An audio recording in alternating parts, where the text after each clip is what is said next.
And it looks like we are live. All right. Are we live, Devin? I think so.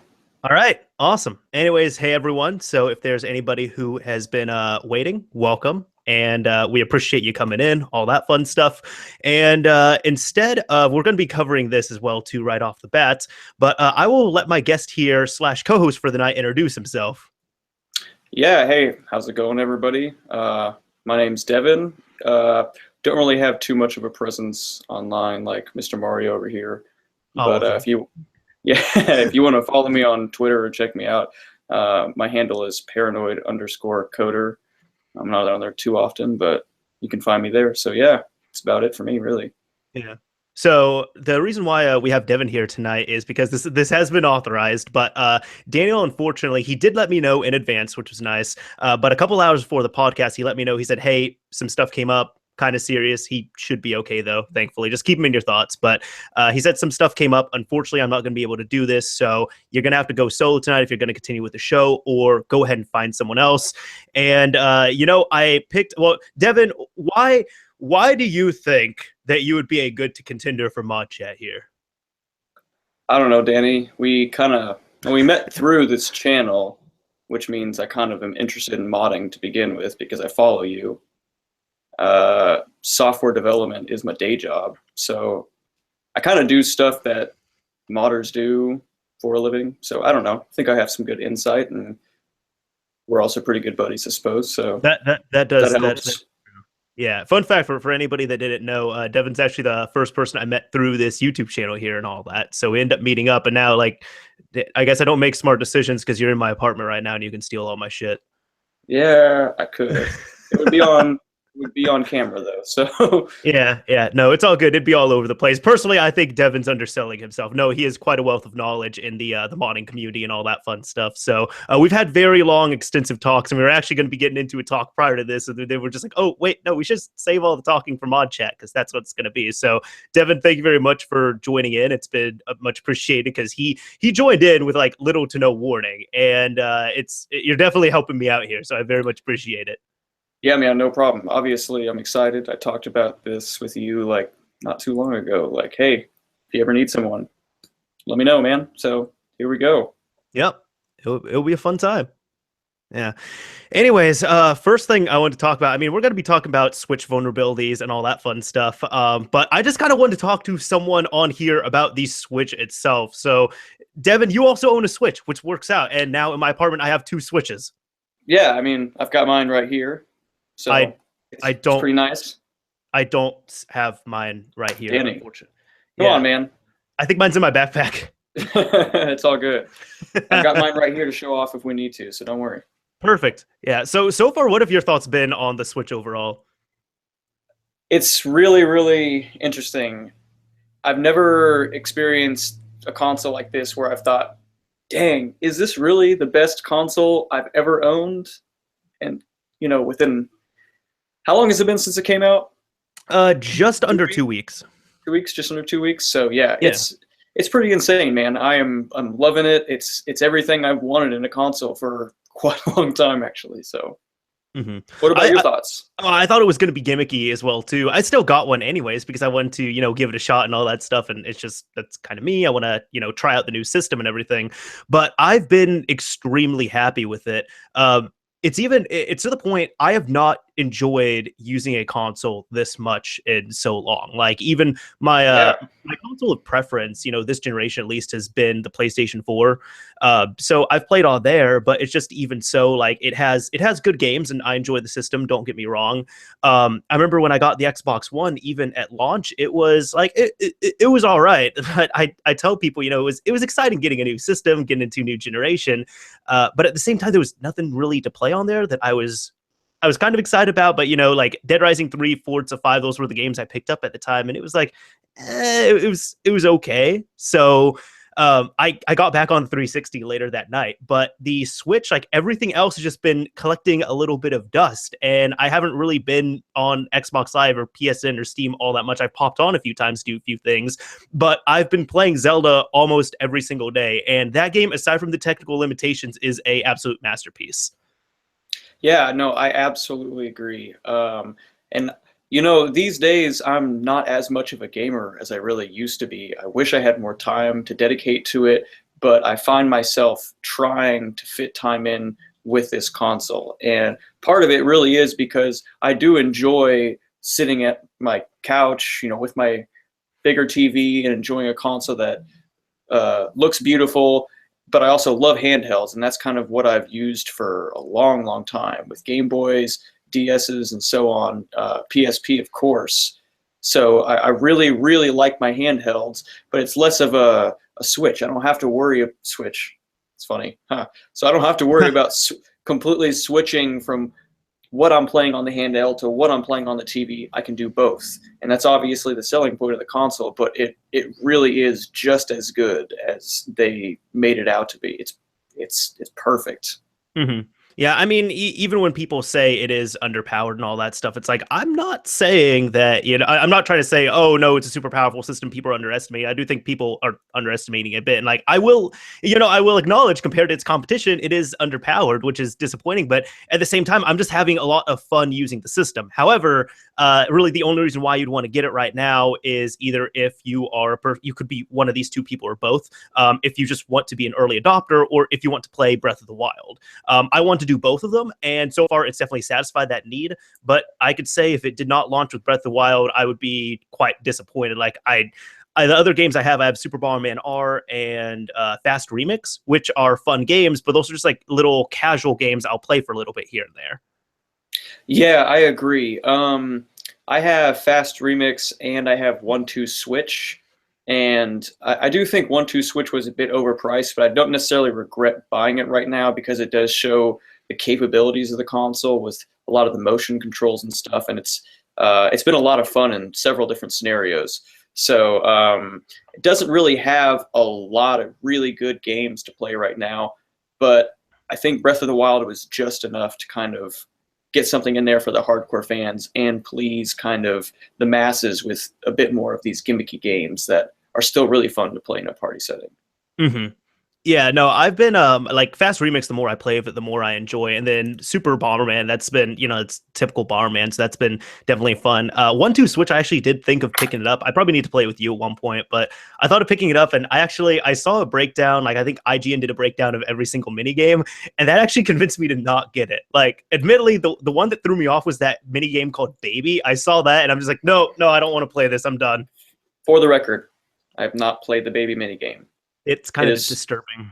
It is really weird. And I've kind of come to the conclusion that there's 5 or 6 mini games that really make it worth it.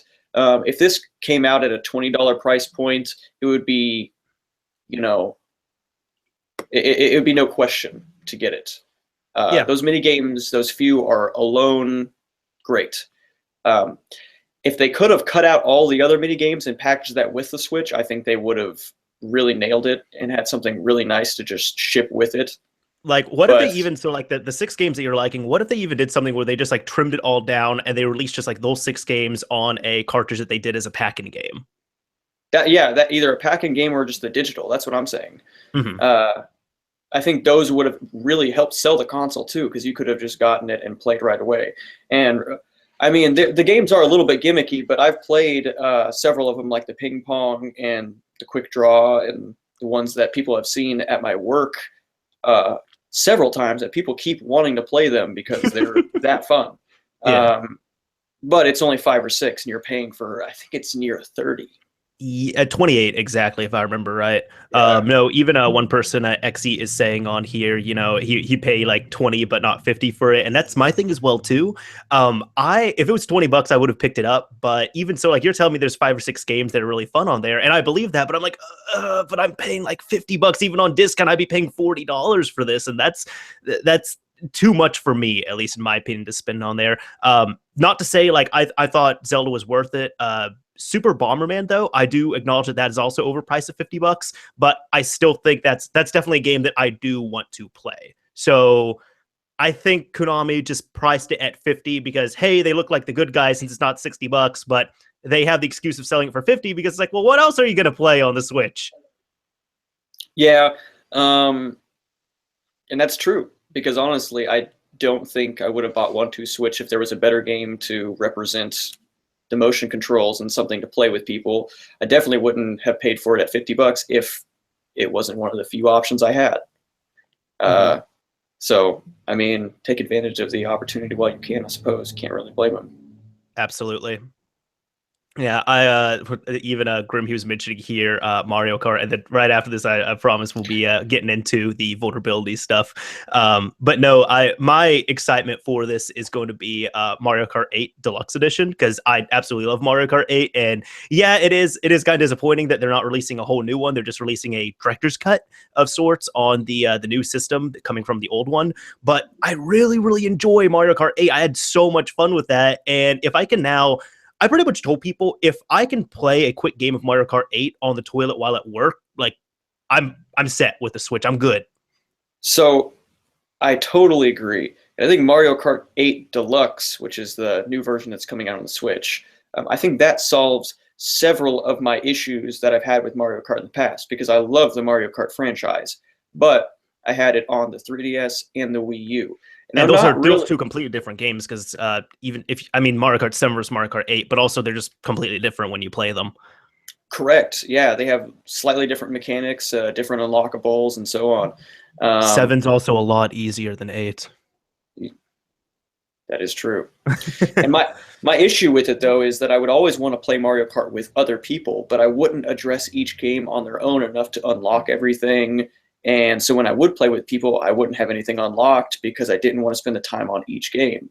Now, Mario Kart 8 Deluxe, you've got the Switch, so whether you're take it with you or you're, playing with friends at your home, it's the same game. You have the same unlockables, not to mention everything's already unlocked. That's true. I just now learned about everything being unlocked, so that is exciting. Yeah. Yep. So right out the gate, you have all the characters and all the tracks. I think there is a few things that you can unlock, but as far as the tracks and characters go, you've got everything. Yeah. So it's definitely really going to supplement that whole party genre really well. It will. It will. I'm excited for it. Anyways, now that we kind of aired out our thoughts on the Switch and everything, does vulnerability talk sound good? That sounds perfect, man. All right, awesome. So you know what, Devin, since you're the new co-host here, hopefully until Daniel comes back and everything, you want to introduce the topic here? Yeah. So I don't know. It's been under 2 weeks, like we just mentioned, and it looks like we've already got some hope for a Switch exploit. Yes. Or some homebrew potentially for that door to bust wide open. And as I'm sure you'd agree, it seems like as soon as that door gets cracked open with the console, that's about it. Yeah. No, that really is about it. Like, so far it is one of the first guys who put this out, I had seen some because I'm looking at the photo right here, and if you're watching the podcast, thank you very much, and it's on screen right now, and this is from an article on wolo.net, but right here it is essentially a WebKit exploit, and Nintendo has a hidden browser on the Switch. It's used for a few things here and there, like authenticating to Twitter or Facebook or not Club Nintendo, but I don't know, some other things. I think actually the eShop is the browser. I've noticed that it looks like a lot of the buttons available. I'm not positive, but it could be. And it wouldn't surprise me if they just made it a web app. Gotcha. Yeah, they kind of want to take that way out. The only thing is they don't have a browser that you can access through normal means. The browser is hidden on there. However, the thing is, it's a very old browser that has several exploits. And one of the guy who specifically did this one right here, he doesn't have kernel access. He was just able to trigger a WebKit exploit. But he worked on Jailbreak Me and Pengu, I believe, on iOS, and he essentially just kind of ported his code and modified it slightly for the Switch, executed it, and it's working. Right, and I'm really honestly shocked that this has even happened. I mean, the WebKit exploits, web browser exploits, have been the bane of the 3DS, and now the Wii U. And see, that's what's shocking to me as well too, because like I even told people, I had said, if Nintendo wants to if they want to do a better job securing the Switch, the easiest thing they could have done is not include a web browser on this thing. So, well, here's the problem though. These bugs have already been reported. They're using old code. Yeah. There's newer code available that they don't have to necessarily figure out the patches for. They're available to the public. Why they go the route of including a browser with outdated code, I'm not really sure. Because it's Nintendo being Nintendo, maybe. Yeah, I mean, who knows? They could be iterating on the same browser, but it seems like they did quite the overhaul on the operating system with the Switch, even down to the kernel level, with it being based on a different architecture and, from what I can tell, using the free BSD kernel as a base for everything. Yet they're still using an outdated browser. So, well, I don't think we'll ever really know what goes on through their heads and what they're doing. But didn't Nintendo also announce that they did announce a browser for the Switch, and it's a newer, different type of browser, and it's going to be coming out later. I believe they did announce that, or somebody at least confirmed it. But there's still, a browser hidden in the Switch system. yeah, I haven't heard that in particular. The only thing relatively close to that, which could be mixed in and I didn't read close enough, was Nintendo confirmed that a lot of the streaming services like YouTube and Hulu are coming. I don't know about a web browser in particular. I haven't heard that, but I mean, I would expect it to be honest. And in all reality, even though they've had their problems in the past, this is the first console where I've actually kind of wanted to use a web browser. It actually is it's a tablet. The funny thing is, it's really funny you say that, because one of my good friends who's been on here, Pathogen David, he was actually extremely disappointed that the Switch was not going to launch with a web browser or Netflix or any other multimedia app, because he said that he does have a smartphone, he does have computers and game systems, but he does not have a tablet, at least a working one. His current tablet is broken. He can't justify purchasing a new tablet, but he wanted to buy the Switch. So what he was going to do was he was going to use his Switch as kind of a makeshift tablet around the house as well, too, because that's what he could do with it. And now at this point, it can only play games, which for a game system, that's not a bad thing, admittedly. But you can also tell, like, when you use system, you're like, oh, this would be with how snappy and how, how accessible everything is. It'd be great if there was multimedia apps or web browser apps or anything else. Well, a web browser on there. So I also think the reason why they didn't include one is because, honestly, the system does feel rushed. Like, the UI it's nice, but it's extremely basic right now. It really is. I think they're off to a really great start. I'm a really big fan of how the layout looks, kind of as a foundational thing. I think it's really clean, and I think they can build off of it really well. But that is one of my, I wouldn't say complaints about the Switch, but kind of right now, is that the software does feel a little underdeveloped. It's not polished. What they have there is polished, but there is much more to come, and I think we all know that. Absolutely. Yeah. So no, even so, it's just the big thing here has really been the WebKit exploit that's been released, and it is out. You can play around with it and all that. It's a proof of concept though, and I guess right now at this point, this is kind of what I had predicted before. I said, probably shortly after the Switch will come out, we're going to see something. And this is something that we have seen, but there's nothing close to, playing backed up games or decrypting games or doing anything else. There's no kernel level access. But I guess, what do you think is the chance of getting that through this exploit?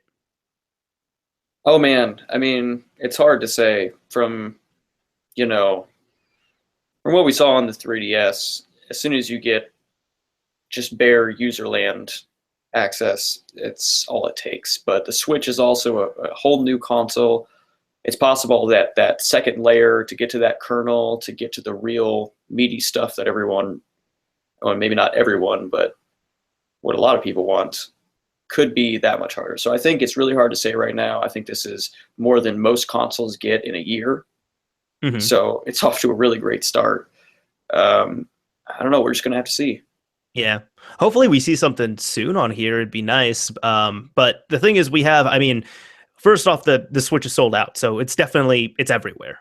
People have it in their hands. Smart people have it as well, too. People from the Wii U scene, the 3DS scene, and even now we're seeing like the jailbreak scene. So it seems like the right people have it, and I think they've dumped the storage and like the memory, and I think they've dumped the firmware on the Joy-Con, and I believe they also it's been confirmed that some people have done it on the Switch itself, which I don't know. Some people, what I kind of want to talk about is a lot of people were freaking out about just like, oh yeah, there's a NAND dump and there's this exploit and all that, and it's like, well, hold on, guys, hold on. This is a step in the right direction. I'm not, and congratulations to everyone who has done it, but so far, a NAND dump is a NAND dump. The example I use is the Xbox One and PS4, shortly after release, both had their NANDs dumped. And looking at the Xbox One, what's happened with the development on that homebrew scene? Right. There's nothing there. System came out in late 2013. We have a NAND dump, guys. We have a NAND dump. We have a NAND dump. But that's the last thing we have. Then when it comes to not the NAND dump, but the actual exploit here, it's a proof of concept, and we just need to see it, go further. But there's still a lot more work that's to be done. The fact that we're seeing it, though, I am very happy to see all that. I haven't tried it. Like I haven't tried DN Switch, which you can use to hijack the browser. I haven't tried this exploit just because I haven't felt the need yet to use my Switch as a internet browsing tablet of some kind. And also, this exploit right here, it really doesn't do much. It's just, it allows the WebKit to be executed. Yeah, I'm kind of the same way. I haven't really tried either of these exploits. I'm just going to kind of let the community at large do their thing, and hopefully we'll see something soon. I wouldn't be too surprised if we saw some at least proof of concept homebrew running within 6 months with something like this. Mm-hmm. Go ahead. No, go ahead. No, because even so, I was gonna say it's like I remember, like not GeoHot. GeoHot, I mean, he'd done his jailbreak on the PS3, and he kept omitted some things on purpose. The person I was thinking of was Smealum, or Smea for short, when he originally did Ninja Hacks, and then he had the homebrew launcher and all that, and he did the same thing as GeoHot. He specifically had it so it's like, no, this isn't going to allow you to manipulate the firmware on your system or do anything else. This isn't going to allow you to play backed up games or pirated games. But eventually, people found a way to patch custom firmware on there, and then, access ways to access the firmware, downgrade your firmware, dump it. Like, it got to the point you could do everything through the homebrew browser. Granted, it was one exploit and then other exploits piggybacked off it, but still, it took time to do that as well, too. Right. And until Nintendo, gets everything together with their browser and starts actually updating it with new code, there's going to be exploits that are documented. So there's going to be vulnerabilities out there that are known that can be worked off of. So yeah, it's going to be an interesting ride with the Switch for sure. Absolutely. Yeah, no, I'll be excited to see what happens here. It's just, it's nice that we saw things immediately off the bat. But again, it's like, I feel like this really could have been avoided if they either didn't include the internet browser or they included one, like a newer one that was actually patched. Yeah, no doubt. I don't think they could get away with not having any, like a web browser on a tablet in this day and age. That seems kind of weird, but it's been years, guys. Come on, learn your lesson. Yeah. Have you, one thing I was thinking of, because I thought this earlier today, but since you were pretty heavy in the PSP scene, do you remember how the first PSP ISOs were dumped? No, I really don't. So pretty much what happened, quick history lesson, this kind of just reminded me of it. But back on the PSP, this was like firmware 1.5 days, with there was no other updates or anything. I mean, 1.5 was the first update. But did you ever play Wipeout Pulse? Yeah, of course. I played a ton of Wipeout. So did you ever try the browser exploit on there? No.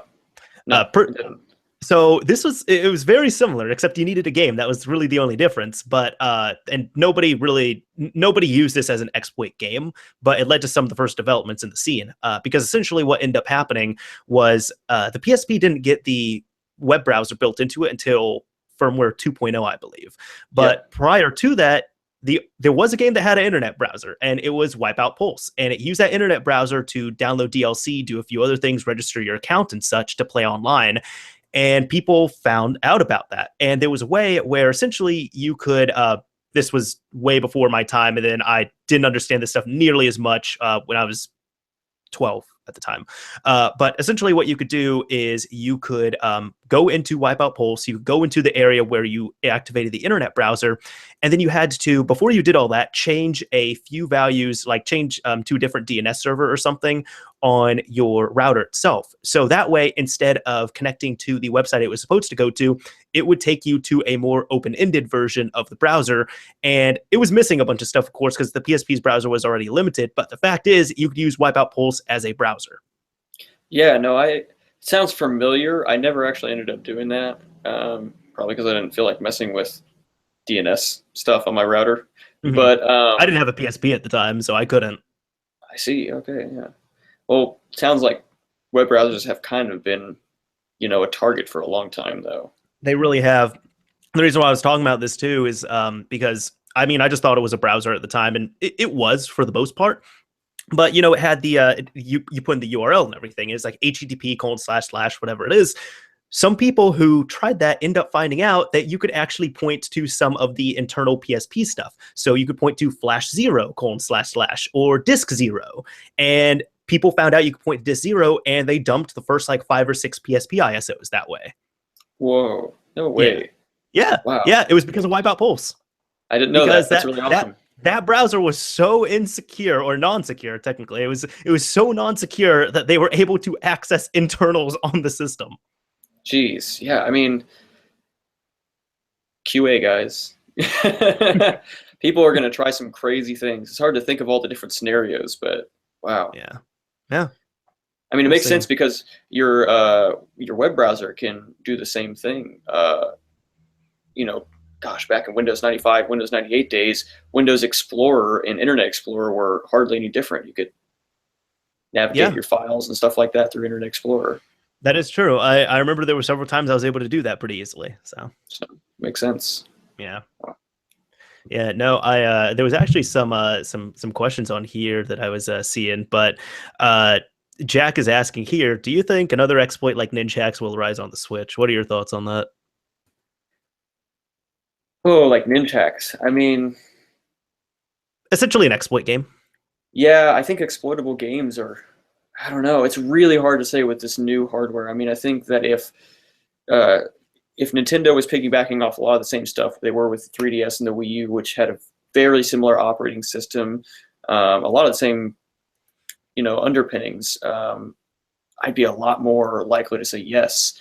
And I think it's still very likely. I have seen some people online mention that there are some definite similarities in the operating system, but it's really hard to say, where that begins and ends.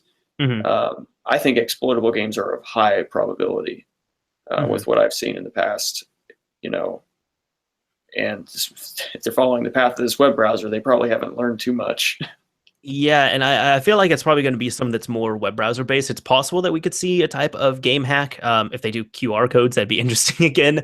But no, I think they're probably going to be aiming, not saying they don't exist, but they're probably going to be aiming more for web browser based stuff. Because even like the other systems, not the Switch, the Wii U, it's mostly, browser based exploits, if not exclusively. And then the other system, PS4, like they have a 1.76 firmware WebKit, and you launch that through the internet browser. So people are using internet browsers to their advantage. Yeah, no doubt. Overall, this is going to make internet browsers a lot more secure in the long run. You think so? Oh, yeah. If they're the target of exploits. I suppose not really if they're just leveraging already known exploits that have been patched. That's just kind of like shame on you, company.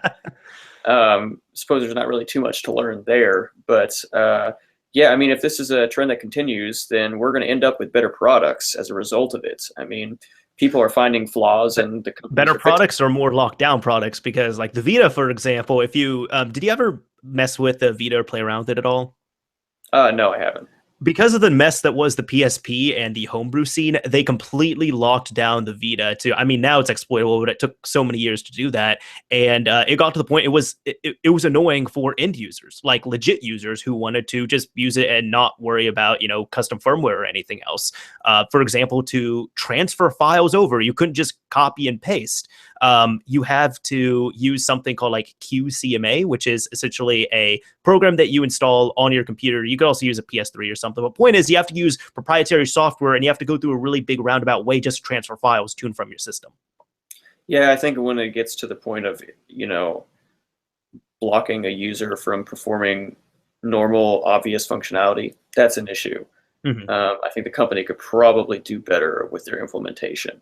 However, it depends on the product too, because iOS, the iPhone and whatnot, I think is a much more secure product with all of the jailbreaks that have come out over the years and that have been patched. Um, your mobile phone has a lot more personal information that you probably, are more concerned about it not getting hacked as compared to your game console. Um, so it's fairly contextual. You know what I mean? I think overall it's better for the community to find these flaws because we ended up with more secure products. Yeah. I mean, that's a good point you brought up with iOS as well too, because that's why jailbreaks take so long at this point. Not only Apple is paying for exploits that can lead to jailbreaks, but then on top of that as well too, um, there's been so many exploits that have been found and patched either through jailbreaks or through people submitting them to Apple that it takes much longer and it's much harder to find these exploits that are going to jailbreak the phones, which is why people are waiting so long. At this point, we're now trusting Chinese teams and really waiting for them. I think like Pengu, for example, somebody was telling me that this is the reason why Pengu continues. It's not really their love for it. It's more they are getting paid by another company. You can submit these exploits to Apple and get paid for them.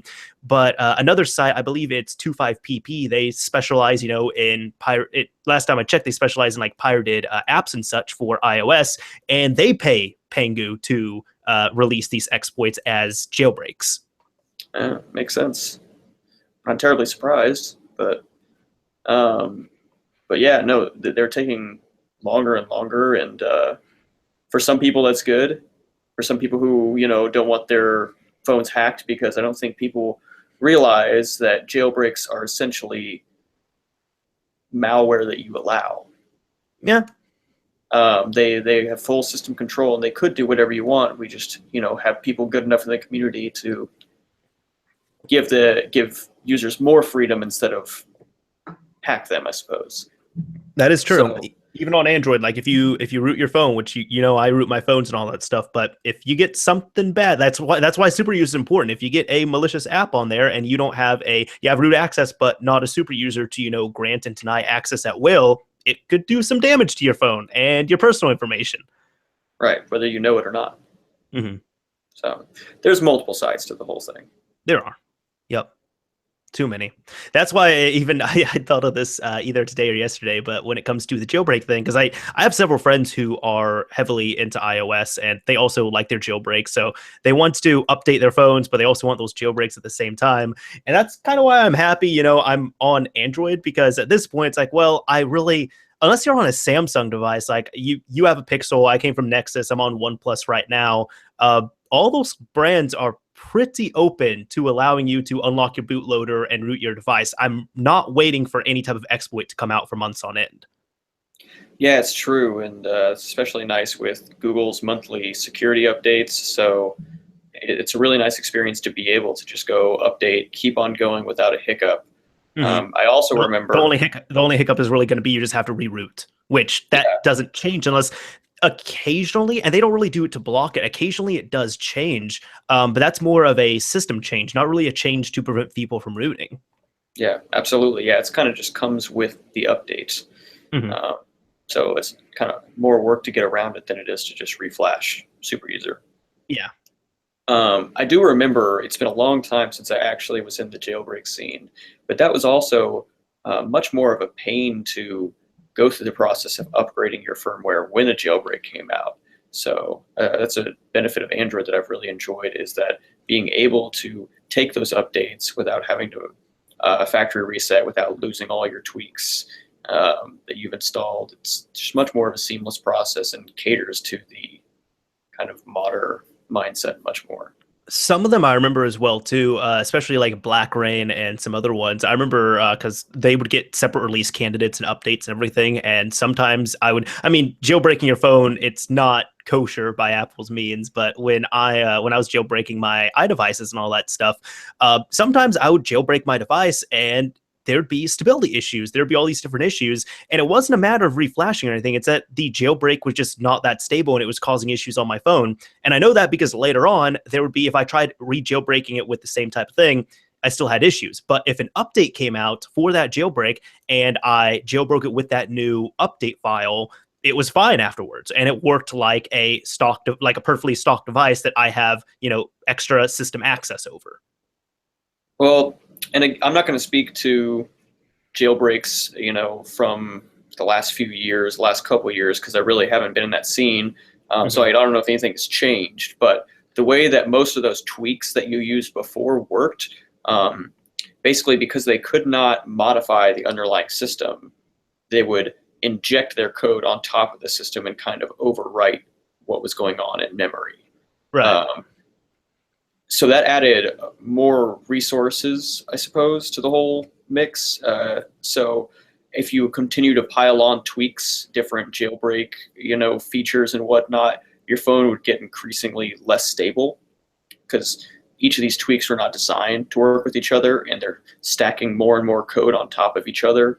So it was just inherently a less stable, less cohesive product in general, whereas most Android ROMs and whatnot, they're actually changed at the source code level and compiled with those feature changes. Mm-hmm. And therefore, if you have bugs with two features being compatible with each other, you can address them at that point instead of just, coming across it by chance when a user happens to install both features. Right. Yeah. No, I'm still all for, freedom with unlocking your devices, jailbreaking them and all that stuff. But it's definitely, just kind of to sum it up there, it's more, I'm at least happy. Because I have a iOS device for work and I just keep that completely stock. And honestly, I tell people if they gave me a BlackBerry, that'd be fine. I just need it for calls, text, and email at that point. A BlackBerry might be even better because I'll have the physical keyboard. Point is on there, I just like that, with Android, you do have that freedom of rooting for the most part. The only time it's really locked down is if it's a Samsung device and you're not going through a process of waiting or, a more hacky process with anything else, like some of the more advanced jailbreaks that might have been out there. Now, the Pengu, whenever they release something, it's pretty much just, a one-stop shop where you plug in your device, you're supposed to back it up, it's recommended to, and then you just hit a button and it jailbreaks. Yeah, I suppose it's kind of the Apple way, if you will, but from what I've seen, most of the jailbreak developers do a really good job of making the process as simple as possible, which I can respect. I think even the most advanced thing I ever did was I had to download the update file separately and then load it into the program, and then it ended up pwning it, and then I end up flashing that pwned version of the update file to my phone, and that was it. Yeah, so that's the most advanced thing I ever had to do. Really, they do a good job for the end user, cleaning all that up. Yeah, absolutely agree. I totally remember doing that as well. It's been a while, but it's fun stuff. It wasn't Lime Rain because GeoHot always prided himself on just one touch. That was about it. Even when he released Taoroot, it was you download Taoroot, you press a button, device restarts, you have root. Right. I never did get to try Taoroot. But I did it because I think my tablet was not playing nicely when I flashed Super SU. So I was like, you know what? Fine, screw this. Taoroot worked better than that at that point. It might have been a glitch with my tablet, but point is, I remember I just downloaded Taoroot, hit the button, it restarted. I had root. I went to the store, downloaded Super SU, done.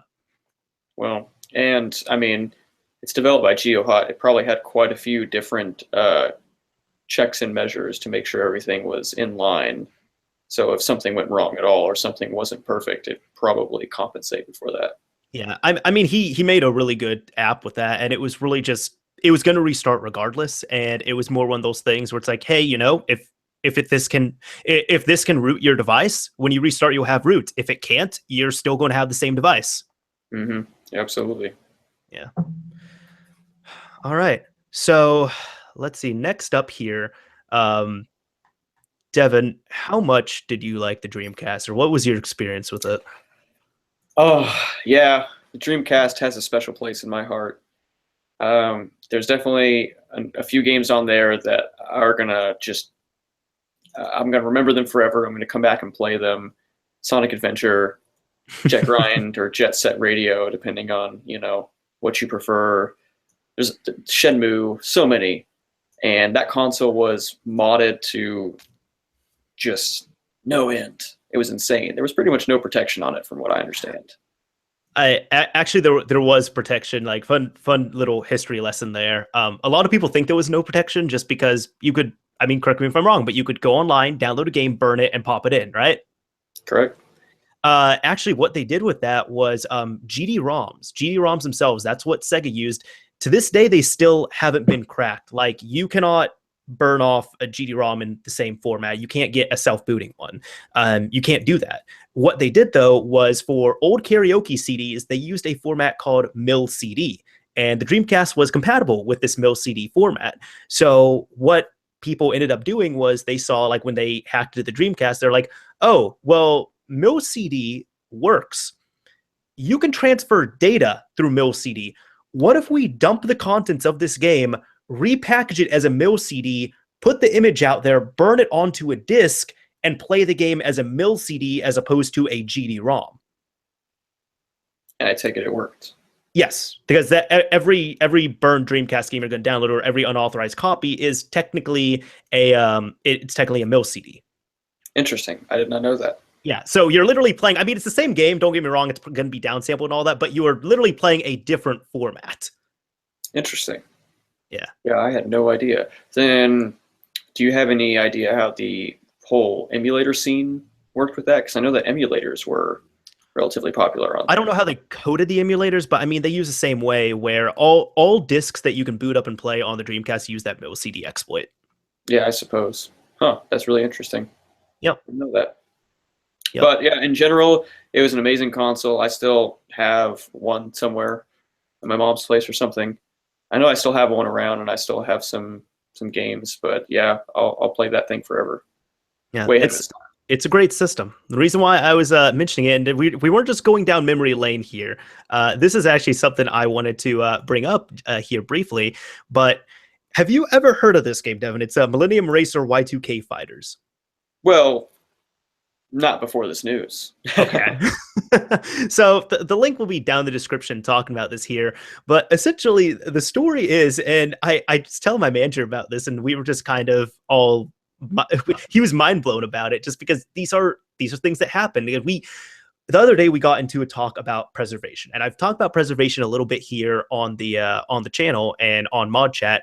And essentially, he was just telling me his frustrations with their certain games that he cannot play. Like, for example, Titanfall, the original Titanfall, it's multiplayer only. It requires servers to play online, and when those servers go offline, you can't ever play the original Titanfall again, unless it somehow gets hacked up. Reason why I was bringing this up here is because there was one gentleman, I believe it's this guy right here, Korean84, I believe that's how I say his name.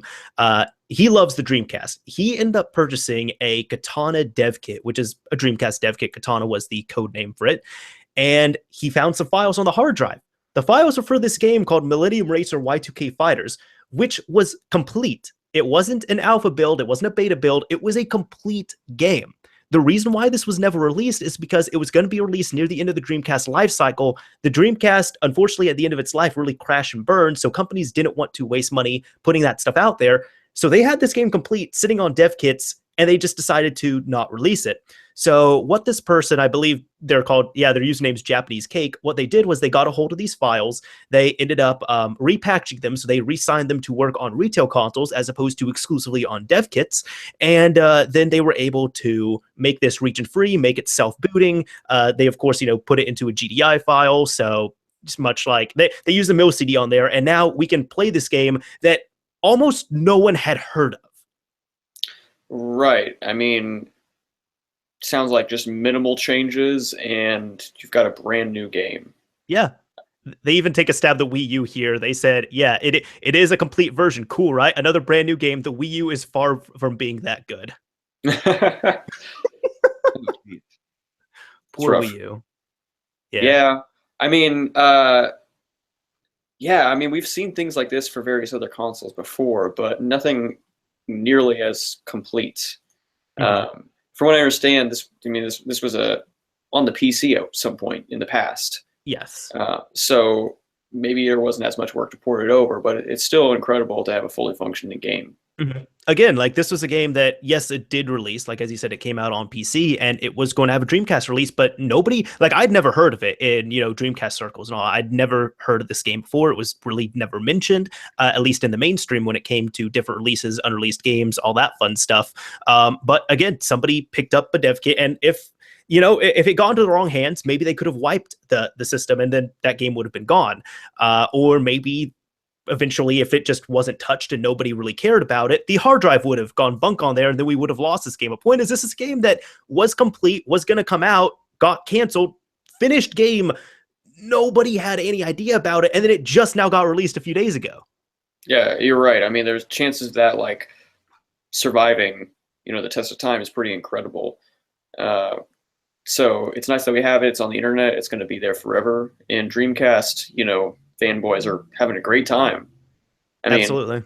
In fact, this is not the only game that's come out in the last, I don't know, couple of years. I know there's been a couple other games. What was it? I can't remember the game, but a Kickstarter, I believe. There was a Kickstarter for a Dreamcast game that was successful.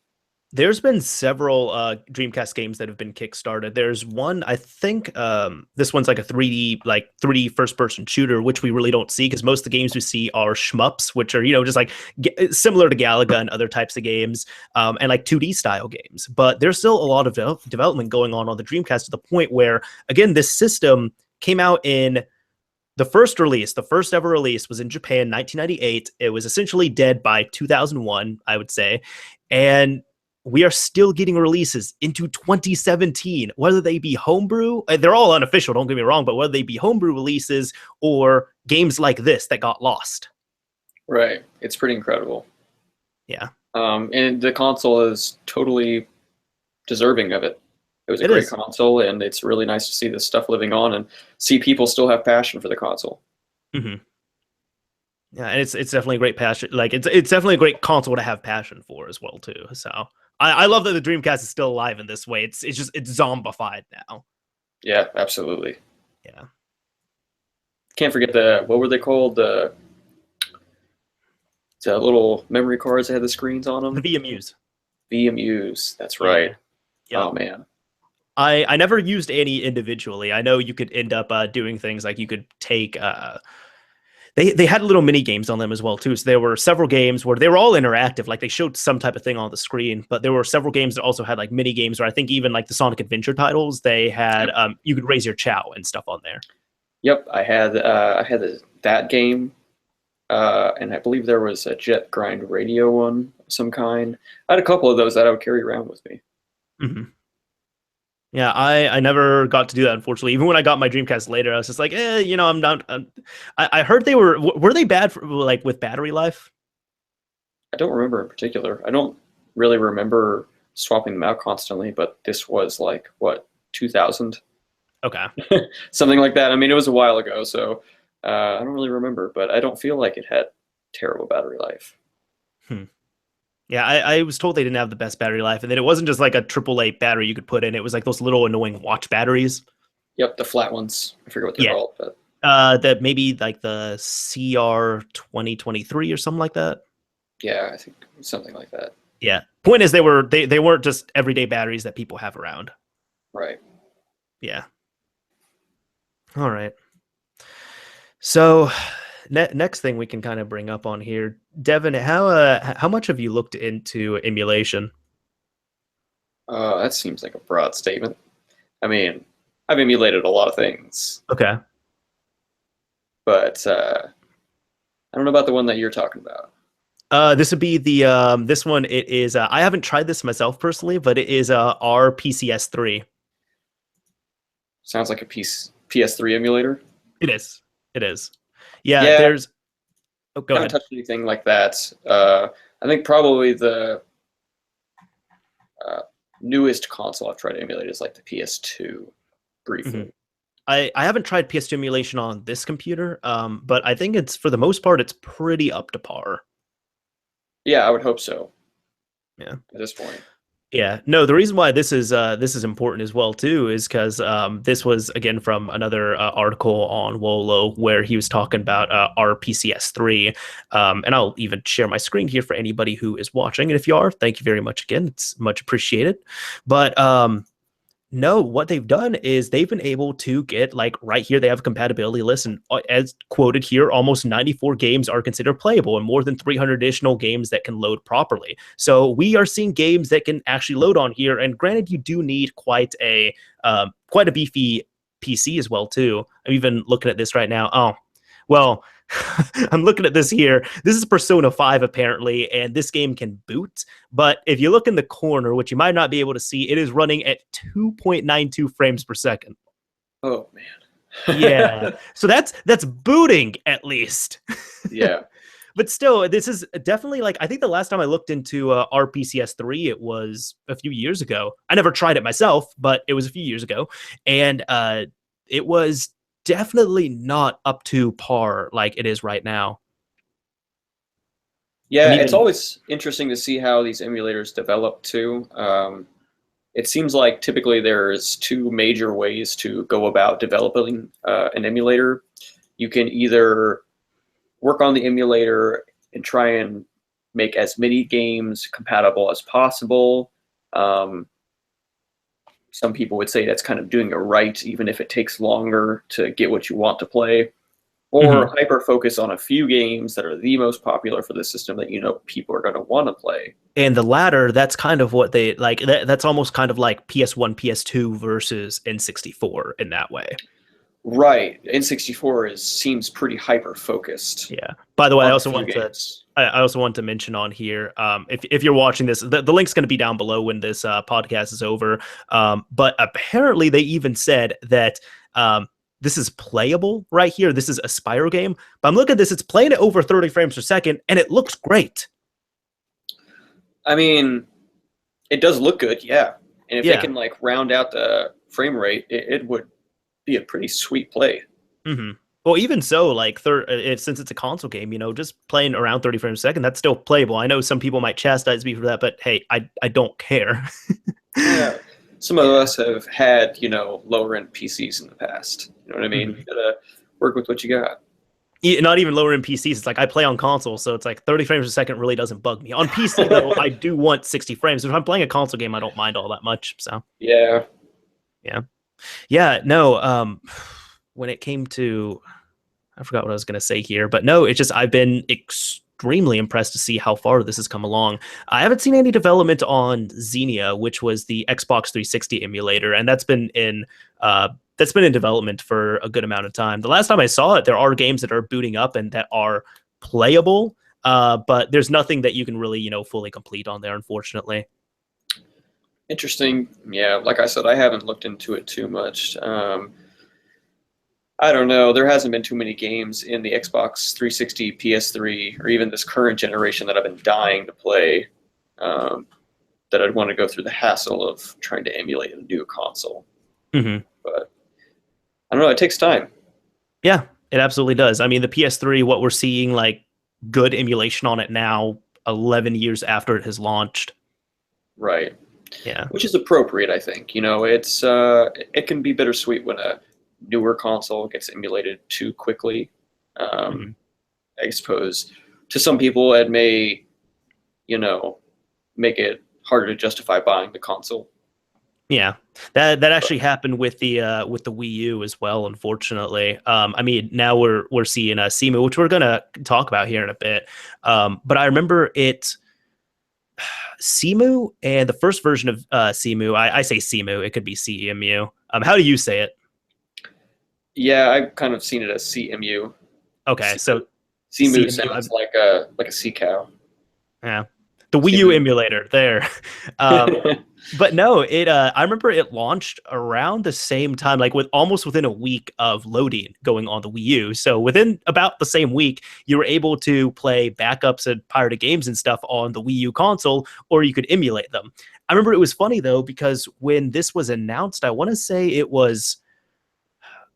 Do you know how long ago loading came out? I think it was maybe like a year and a half ago. Yeah, I'd say that's about right. Okay. Um, Yeah. Because I remember at the time it was funny because I even said this. I was like, the emulation's not, well, not with loading, but like with the emulator. I said it's not impressive right now because there's games that could barely boot and they're running at like 10 frames. And I said, just wait, it's gonna, get more development on it. And people were saying, they're like, oh no, like there were two groups of people. I didn't see anyone who really looked into the middle of it, which was incredibly disappointing. There were people that said, oh, this is great. Now I'm not gonna have to buy a Wii U at all. And there were other people that said, oh, this is horse shit because games are only running at 10 frames a second. No, this is not worth it at all. And it's like, first, I would still recommend getting the console just to have it there. And then second, the other thing is it's early emulation. And for what it was at the time, it was extremely impressive for a system that had been out for only a few years and that it was being emulated at that point. Plus, it's been getting updates every 2 weeks and every single one is quite exponential. I mean, we're at the point now where just over a year after its launch, there are games that are playable on the Wii U. You can not upscale them, but you can play them at high resolutions, full frame rates, or even higher frame rates perfectly on your PC.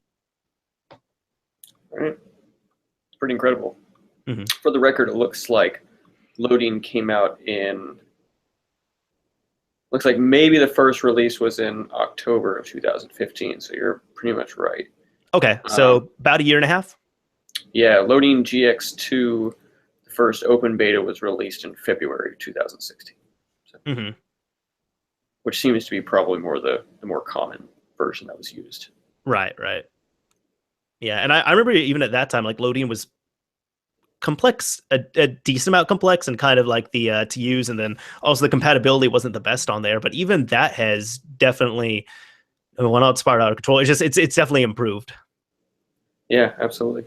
Yeah, but yeah, no, there's been what was it? I was like we've mentioned that. I will come back to that because I have a good amount to talk about on there. I wanted to briefly mention this.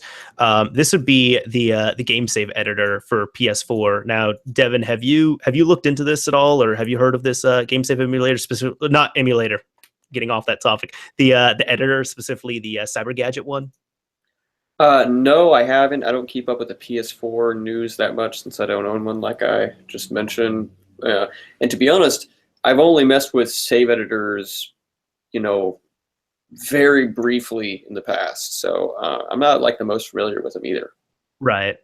Yeah, no, essentially what happened with this here was I want to bring it up because we've talked about it a few times, or at least Daniel and I, we've talked about it on ModChat here, and the people are familiar with it. This was the save editor, the first one that was announced, and I think it was like $70 or so, which is that's pricey, man. That's pricey. Yeah, that is really expensive.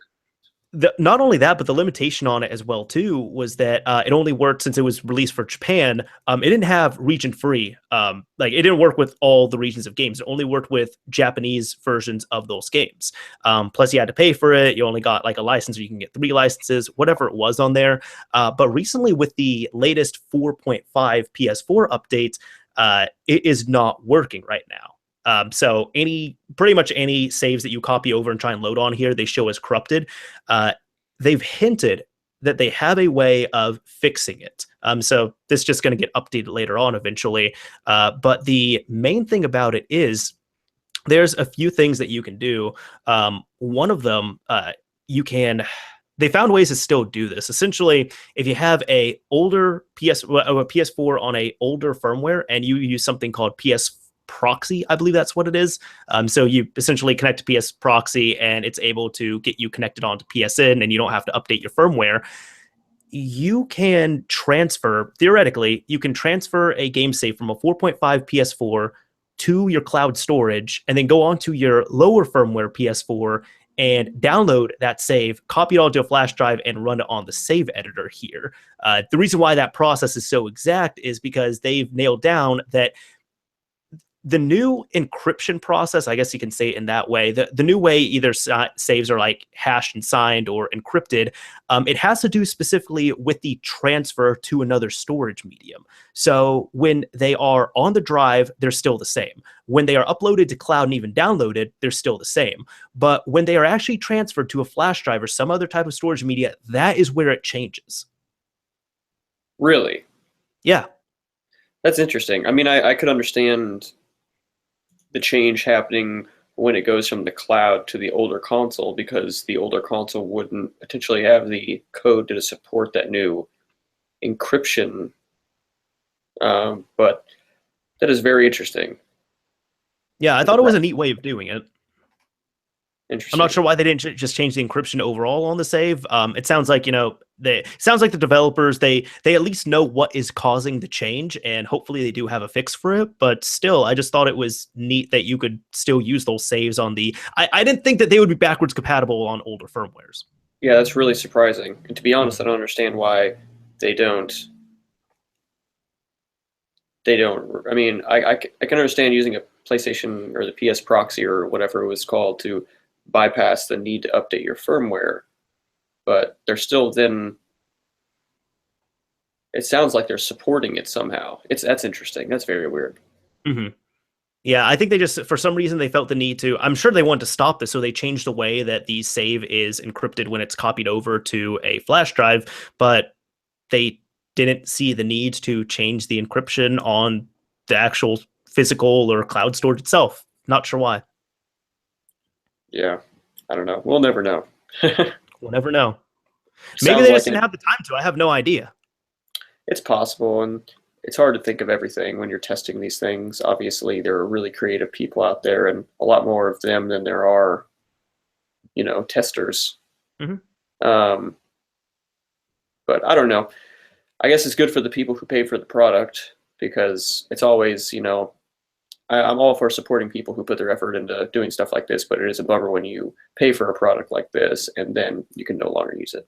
Right. At least they're going to be supporting it in some way. So hopefully, because it's monetized, that they're actually going to go through with supporting it on there. Unlike something like, I don't know, like do you remember the R4 cards, for example? Mainly on like the DSi and the 3DS. It was really spotty how well they would be supported. I didn't have a DSi, and I didn't jump on the 3DS. And by the time I got it on the DS, it was already well supported enough that there really wasn't a whole lot of work to put in or a whole lot of updates to be done. Yeah, I mean those were still okay for the most part, but it's more like for the 3DS, for example, because I had a 3DS before I had a DS. If you got an R4 card, you can get one for the 3DS, and it was only supported. They would patch it for a little bit. Like R4 just has a habit of they would patch their cards for a little bit, and probably after like 6 months or a year or so, they would stop patching them, and you had to get the new cards. Interesting. On top of that as well, too, it's near impossible to find out where the true legit R4 cartridges come from. That is true. They had the worst problem with counterfeits. Yeah. On top of that, I've even been told that counterfeits are made in these same factories that press the legit versions as well. So I find it funny. I do remember I had a couple R4 cards, and I heard about these counterfeits a little while after I had been using mine, and I can't remember what it was exactly. There was a couple telltale signs, you know what I mean, like on the cartridge, and my cartridge fit the description of a fake. I was like, well, it works. Yeah, I just kept using it. You know what? Oh, well, yeah. Didn't cost me an arm and a leg, and it works. So at least it wasn't something like Gateway, where if you're using a fake version of the Gateway with their firmware, then you could brick your system. Yeah, that's kind of rough. Brickway. If they can get to the point of bricking their system, I think it would have been better if they put in almost like a piece of code to just block it. So they couldn't use it. Then it could have been bypassed. I mean, if it's built by man, it can be destroyed by man. It's true.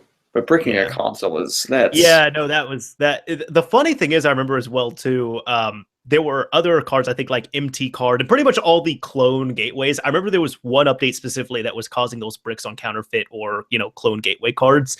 And if you looked at the sites that had and sold those and supported those clone cards, they even said, like, this is the maximum update you can use. Do not use any update higher than this. And I'm like, right.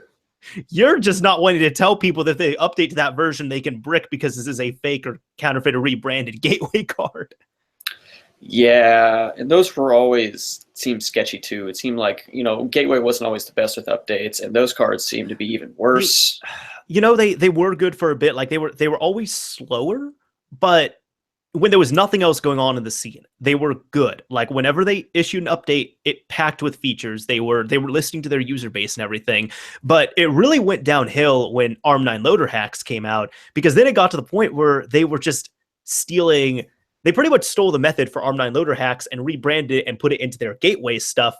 But it wasn't nearly as good. And I remember I read the instructions. It was much harder than regular ARM9 loader hacks. Yeah. I just look now in Gateway, they had an update on February 13th. It seemed like their updates, as the last, I don't know, 6 months at least, have pretty much consisted of patching their feature to work on the new latest Emunand.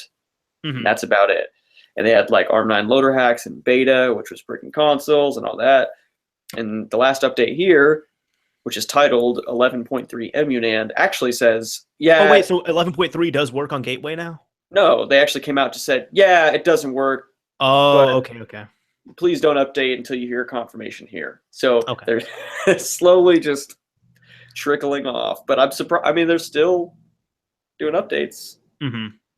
Yeah, it's even so, like, honest. I will say straight up, like, I did enjoy how Gateway worked, and I thought that it was, a clean interface and everything. It's just the companies had some shady practices, and then even now at this point, with how freely and easily you can get a hold of a 3DS, modify it, and you don't have to use a flash card at this point. You don't have to use Sky 3DS. You don't have to use a Gateway. You don't have to use any of the clones.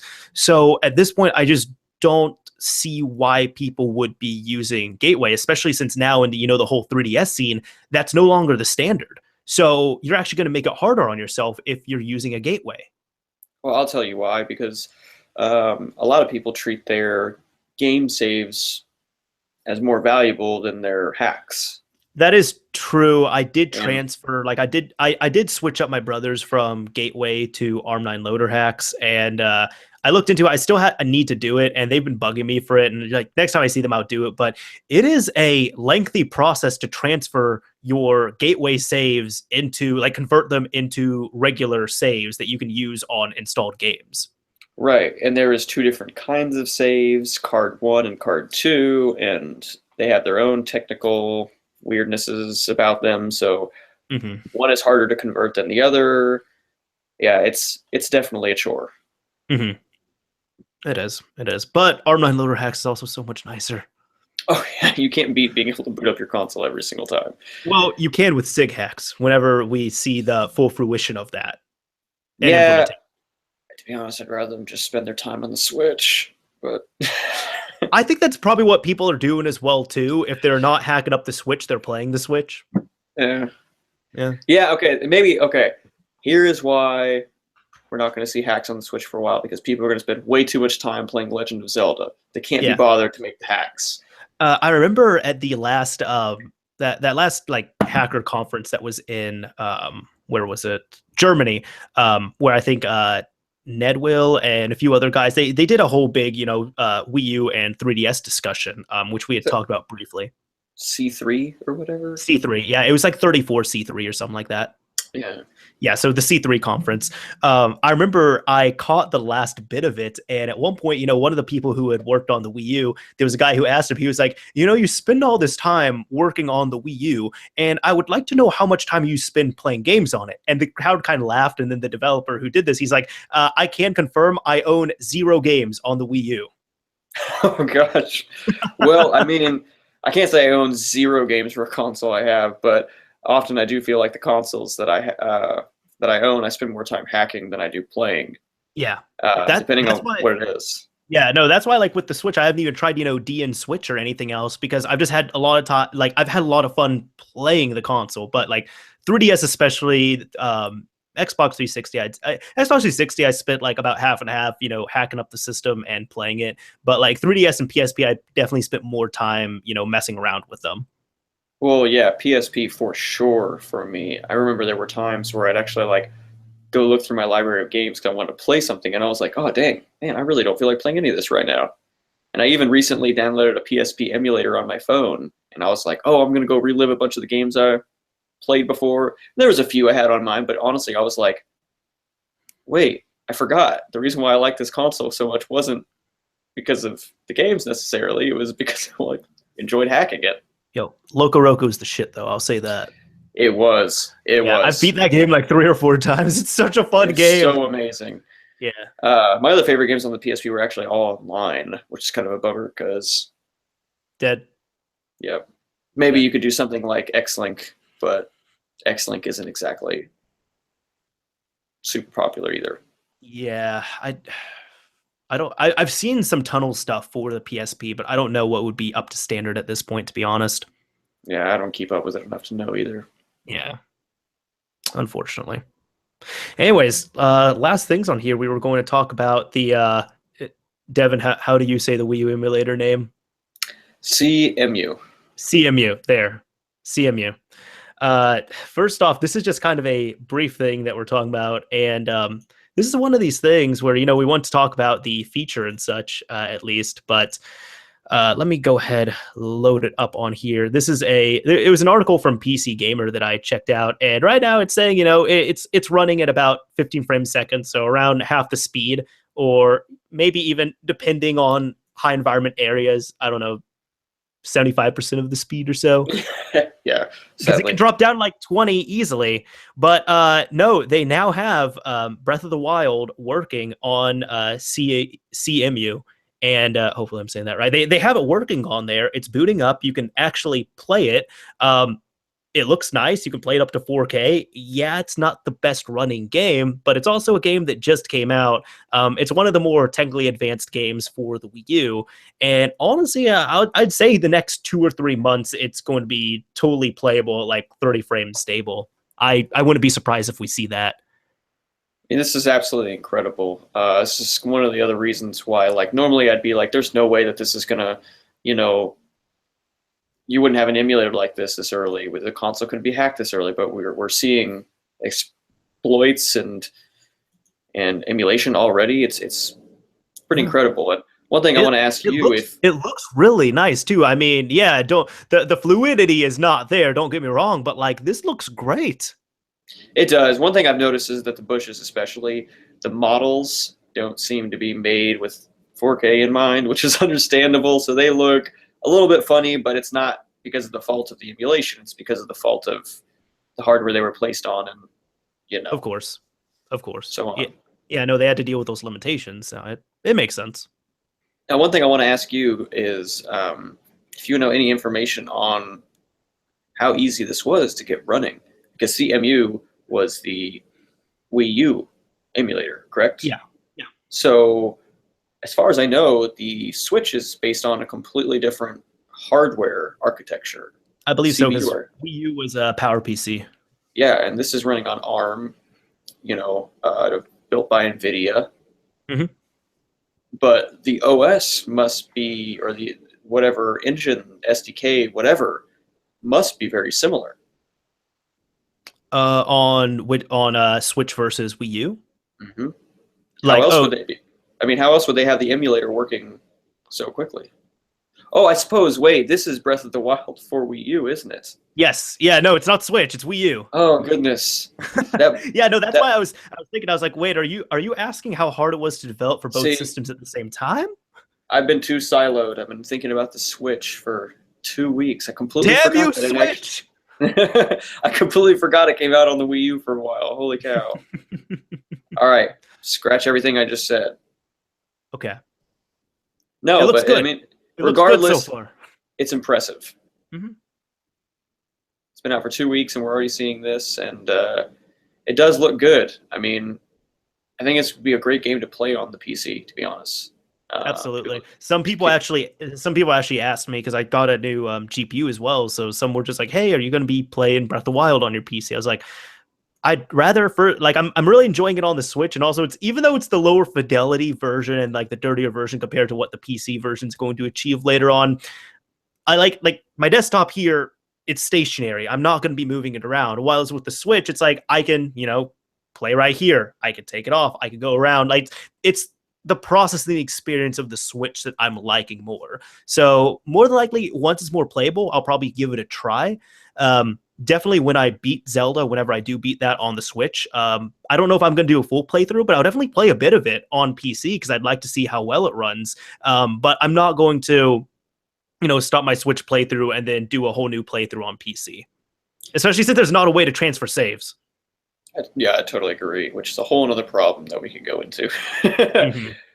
Probably one of the few downsides of the Switch. Oh yeah, for anybody who does not know, you right now, I don't know if this was laziness or they just didn't want save game transfers and save game exploits happening, but right now you cannot move between storage. So, for example, right now, I don't have an SD card on my like a micro SD card. I don't have one on my Switch. So that means my save data and my updates are on the Switch internal memory. If I put in a SD card right now, I cannot transfer any of that over to or from the SD card. So I think exploits could be part of the issue, but I also understand another angle. So the data that's stored on the Switch SD cards, from what I understand, is very similar to the data that's stored on the 3DS SD Oh, cards. Jesus. So they're basically encrypted with the console's private key and can only be decrypted with that console. So Okay. putting the game save on the SD card, well, maybe you'd say, well, why don't they just give you the option? Yeah, that's a fair argument. But in general, you put it on there. If you get a new Switch, you still can't transfer your game save. Yeah. Yeah. No, Now, right now, like my Legend of Zelda saves are stuck unless Nintendo changes it or there's a modification that comes out that allows me to do so. Otherwise, my saves are stuck on my Switch. right, but with the way the SD cards work, even if you could put it on the SD card, if you put that SD card on into a new Switch, it wouldn't read the games or the game saves anyway. Yes, that is true. So, and then it's a matter of, okay, would you only decrypt just the game save and leave all your game data encrypted? But that also leaves it wide open to hacking. So it's difficult. And then on top of that, I could see some kind of complications with managing, juggling SD cards. If you had a game save on one SD card and then you swapped it out for a different SD card that had a different game on it, because that is a convenience of a Switch, not a problem. Yeah. You could run into issues where you go to play a cartridge game that you swapped your game save to the SD card and now it's not there. So I kind of see why they chose this route right now.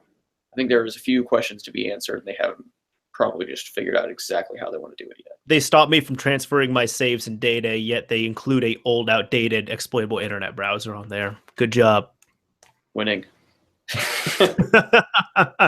Yeah, I don't know. I can't really. I don't know. I can't make excuses for that. I'm right there with you. Yeah. No, I guess the last thing on here as well too. So we discussed this, and then after this little topic discussion, I guess we'll be taking some user questions and all that, as we always do.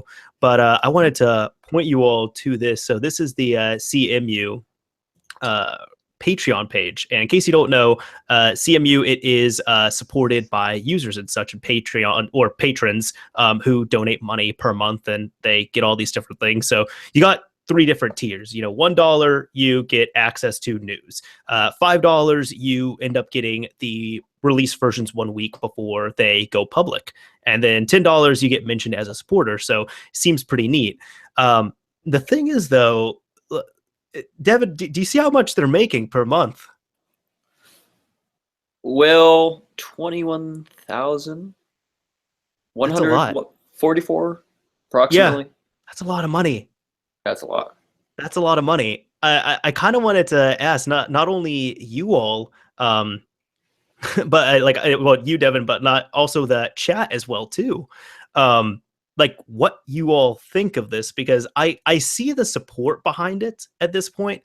I understand that, this is a passion project, and these guys, the people who work on it, it's a team, and they are taking their own free time to develop this, work on it, advanced even further. And that's definitely much appreciated. Now, when there is a monetary incentive on that, that also incentivizes them to, hey, I'm actually getting paid for this. I should allocate more time to this project. This will allow me to do other things. However, at what point does it become not okay? I guess I can ask, to pay for this. Because even so, then you're not technically. The thing I'm thinking of is technically you're really not breaking too much stuff because they're not supplying you with any ROMs, they're not supplying you with any games. However, and there, from what I know, there's no copyrighted code. Like they didn't just rip the Wii U NAND onto here and rip it apart. There's no copyrighted code as a part of this. However, emulators have always been kind of touchy. And one thing, like Devin, have you ever heard of Bleem? No, I don't believe so. PlayStation 1 emulator, about the same thing, except it was not donations. You could actually buy it. They didn't use any copyrighted code. It was proven and deemed to be a legal emulator. However, what happened was Sony took them to court, and despite Sony losing, they ended up they kept filing lawsuits to the point where Bleem closed down and went bankrupt. Just legally and financially pressuring them out of doing what they're doing. Yeah, no, that's exactly what they did. Like, yeah, in the end, Bleem won, but they didn't have any money to continue. Yeah, I mean, I can see it happening. I'm not terribly surprised. It's kind of a shame. Going off what you were saying, emulators are a really touchy subject. Some emulators use copyrighted code more than others. But in general, you're still kind of piggybacking off other people's work. Now, I will say that if there is a demand, these people obviously want this. It's as long as they're doing their due diligence and providing updates, it's hard to, I don't know, it's hard to think badly about this. I think the thing I'm a little bit concerned with, you could say in a way, is what is to stop other emulator developers from kind of doing the same thing, where they might start up a Patreon and they might, they all accept donations, but they might start up a Patreon, try and monetize it inadvertently in some way, but then they'll start saying, oh, well, I'm not going to implement this feature until I get this much money, or I'm not going to allocate this much more work to it until I get this much. Like they'll start, I don't want to say extorting in a way, but they'll be requesting more funds to include more features in there. And even to the point where they're like barred off and say, if I'm not getting this much, it's really not a big priority to me. I'm not going to be doing this. Well, there's two things to that, in my opinion. First of all, I think that the community is going to come and, decide, I suppose. This is going to be a lesson that the internet's going to have to learn. These new subscription payments and stuff like that. It's kind of a new paradigm that we're seeing, or at least one that's newly coming to prominence. There's a lot more podcasters, a lot more content creators using these services like Patreon to get these monthly payments to basically pay their salary. Maybe not salary, but pay their way. Yeah. And so I think it's going to be something that the internet community as a whole is going to have to learn their lesson for what is legit, what's really worth your dollar, especially as with these things start accumulating in your life. Donating to one podcast or this thing may not seem like much, but when that's, when you're doing 20 things eventually, I think that's going to put various projects into perspective. And if a project ends up being malicious about it, I think in this kind of community in particular, people are going to rise up and people are going to be like, oh, well, you're going to charge for that? That's ludicrous.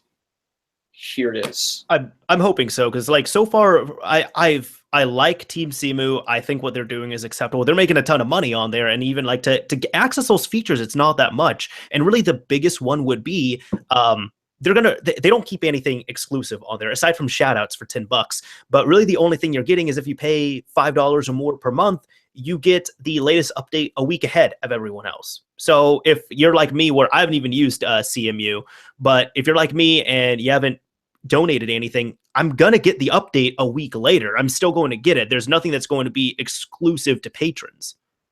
Right. Yeah. No, I think it's a good model to have. And I wouldn't even, think that necessarily beta testing or a few other features like that would really be a bad, malicious thing to do, because those people who are paying for it are obviously the ones that are the most passionate and might be the most receptive to a beta test or something like that. Mm-hmm. So, Yeah, I think the only thing I'm really concerned with on there is like you kind of covered it, but it's more if there are malicious developers or people that are trying to extort money. I'll just flat out say it there. Like if there's some that start doing that, hopefully the community would, most notably in this instant, really vote with their wallet and try and spread the knowledge on, hey, this is not right. This is not only for the passion of it, but you shouldn't be brick walling and gating off these features unless you have a certain amount. I more just don't want them to do something like DSP Gaming or something where are you familiar with him at all? No. He pretty much, I mean, one of his ways of getting money is he goes through Patreon, but he's been criticized quite a bit for that, where he said, okay, I need this much of my Patreon for this certain thing. And it was like a project he was working on. I think it was like Project 7. He was doing a big, narrative of a Final Fantasy 7 review. And it seemed interesting, but he essentially said, I need to get this much money so I could think about rebooting the series. And then he got that much money, he hit the goal, and he said, yeah, you know what, I'm gonna decide to not do it. And it's like, that is so shady. That is so much bait and switch right there. Yeah, no, I agree. Kickstarters in general haven't been something that I've done very much. It wasn't a Kickstarter, it was a Patreon. Or a Patreon. Okay, well, either way, kind of, I suppose crowdfunding as a whole is something that I've been generally hesitant towards. I've only crowdfunded at all a couple of projects that I'm pretty happy about, but I crowdfunded Mighty Number 9. Oh man. It looked promising. It did. It was supposed to be good. It was supposed to be great. But what happened? I don't know. At least it shipped. Well, as to quote the developer, well, I honestly feel like this is lost in translation a bit, but to quote the main developer, Kinji Inafune, it's better than nothing. Did they really say that? Well, when I say quote, he said it in Japanese and someone translated it. I honestly feel like either, they quoted him, but I honestly feel like either something was lost in translation or maybe that's not as offensive to say in this regard in Japan. I mean, Japanese people can be blunt. Yeah, that's true. So, yeah, being straight up. Yeah. Yeah. I mean, on the other hand, this isn't maybe a video game. There's differences there, but I have a coworker who got a Burr coffee hand grinder that I was really skeptical about when he brought it in. That it took almost 2 years to get from a Kickstarter. And he's really into coffee, and he has several coffee grinders. None of them grind coffee like this, and actually grind it as coarse as it. And it tastes incredible. So you never know. Sometimes it might be worth it. That's why on a previous episode we talked about the retro blocks, which it looks like an incredible system, and I do want it. The problem is, it's like right now you have to kickstart it, and it's just like, well, I've seen people get burned so many times with Kickstarters. I want to support it in spirit and then buy it when it comes out. And if it's a good device, I'll give you my money. Well, and everything has its problem. Software has its issues. Hardware can change. It's a lot harder to ship. There's a lot more that goes into it. And it can become outdated by the time you get it because it takes so long for the Kickstarter to finish. Just like the, what was that little Android box? $100. Ouya, yes, yeah, it's like that. At the time when it was being kickstarted, Tegra 3 was incredible. By the time it came out, it was old. Right, and it was like, and that was, I think, right before a really big wave of cheap Android tablets too. So then we got cheap Android tablets. That's like, oh, so I can pay $100 for this outdated thing, or get better hardware, better graphics, and portability, and still play games. Yeah. Okay. I still don't have an Ouya to this day. If I find one for like $25, I'll pick it up, but I've never seen them really go for uber cheap. They disappointed me. They made this whole thing where they sounded like they were going to have like a more of an open console. It was going to be more moddable, more hackable. The firmware was going to be more. When your debut game is Final Fantasy 3, come on. Yeah. I don't know. I mean, I've said for a while that I think Android's one of the better emulation platforms out there these days, but yeah. Now we just need the Switch to get emulators, and we'll be in business. Aside from, like homebrew emulators, not virtual console. Both. Yeah, if we could virtual console injects, that'd be pretty cool. Yeah. Yeah. But that also has its problems. It gets kind of Yeah. cumbersome. Yeah. Last thing I kind of want to say on this, the whole like debate here was it seems like most people in the comment section, they're kind of in the same path where it's like, yeah, you know, as long as you're not explicitly charging for the emulator, it seems to be okay. And I think what Team Cemu did was smart, but Grimdo, he was kind of talking about what I had, what I was thinking in my head at least, where he said, I'm surprised Nintendo not all over this like they are with their videos on YouTube. I guess at what point do you think Nintendo might start attacking this? Because the reason why I mentioned that amount of money is I'm not jealous of it. Like I think they do deserve it, but $21,000, that is a lot of money. And especially now that Zelda, their latest AAA game, has come out and it's being emulated, you know, well enough. Like it's going to be emulated perfectly here soon, I believe. At what point could Nintendo look into it and be like, yeah, these guys are getting over $20,000 per month to kind of put a dent in our software profits?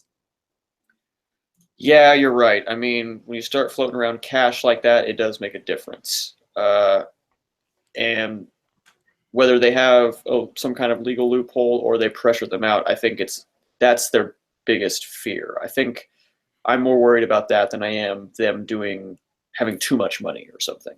Mm-hmm. Yeah. No, I hope the best for them. Hopefully, it just kind of gets swept under the rug. But even so, we've seen where if you look at Nintendo's official, this has been up for debate quite a bit. But if you look at Nintendo's official rules, they say they're just like, we believe all emulation is illegal, and it's like, well, you're not really, you're not writing the laws there. Yeah. Yeah, no, their stance, they say that according to them, they say all emulation is illegal and all ROMs are illegal. Except for their own. Yeah, which even so, we talked about it on the last episode where it was shown that there is a extremely high chance that the original Wii version of the Virtual Console Super Mario Bros. Was from a pirated ROM. Yes, And I have heard about this. They found some kind of like basically a watermark. yeah, it was in the header data. Yeah. And they're just like, they pretty much said, they're like, is it possible that Nintendo got the same ROM ripping hardware and software that was used at the very beginning of all of this and ripped it in the same way, so therefore it produced the same type of data? Absolutely, it is possible. Is it probable? Most likely not. Surely they have. I mean, gosh, that's such a big franchise. You would think they would have, that code locked in a vault.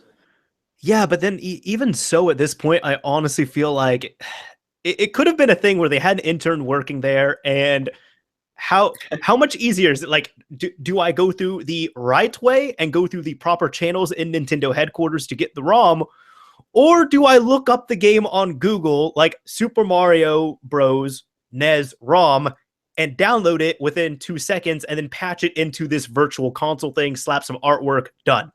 Especially because he probably downloaded it from that same site 100 times before. I know this one's good. I've played it 1,000,000 times. I mean, come on. He probably had it on his computer already. Probably did. He probably did. His logic, hey, I'm working at Nintendo, it's fine. Right. Oh, I need to work on the game that I'm actually playing right now. Copy paste. Mm-hmm. Oh man. Anyways, I mean, those are the topics we had. We're about an hour and a half in. So this is the time where normally we spend 30, 45 minutes or so going over user questions. So if you all have any questions for us in the live chat right now, please ask us, ask away, and hopefully we'll get to them. I see one right now. Galactic. You can take that.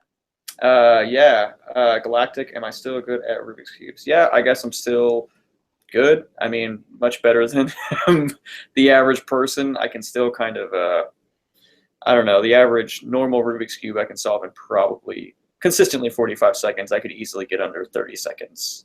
Now, question is, can you solve them like Logic? Logic's pretty dang impressive. He makes me want to, there's a few, so at a high level, there is tons of these different algorithms you can learn, and there's a way to, only learn a few and get it done, and you can keep learning more and more to get faster and faster. And he makes me want to complete it because I got 3/4 of the way there, and seeing Logic do it, this While he's really, freestyling. While he's freestyling, a really respectable lyrical rapper freestyling well while solving a Rubik's Cube. He is my inspiration. So yes, I can still solve them 3x3s, 4x4s, 7x7s, pentagonal ones with 12 sides. I've got a number of them. I got a whole box of them. But I strive to be like Logic. Yes. Yeah. No, next one here looks like Zach is asking, how soon do you think that emulator will be out?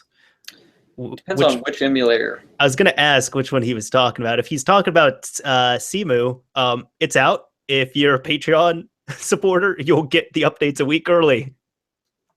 Oh, so they do that. What do you mean? You get updates a week early. If you're from what I know, they update it every 2 weeks. But if you are a supporter, if you pay $5 or more per month, you will get those updates 1 week early. Now, Zach, he was running it on a GTX 1070, which is that's pretty beefy graphics card. I have a 1080 Ti. I should try it. You might squeeze a few more frames out of there. I could get up to 20 frames, and then it'd be like the Wii U version. Oh gosh, I haven't. And it'd be like the Switch version too, admittedly. So when docked, okay. Let's be clear. I've never seen it lag while undocked. All right. No, I've seen it lag several times. Really? Yeah. Talk about that. Let's see. Xeed is asking, are you smash or pass for Smash 4 Switch if it was just a remake of Wii U and 3DS 1, no other Smash on Switch?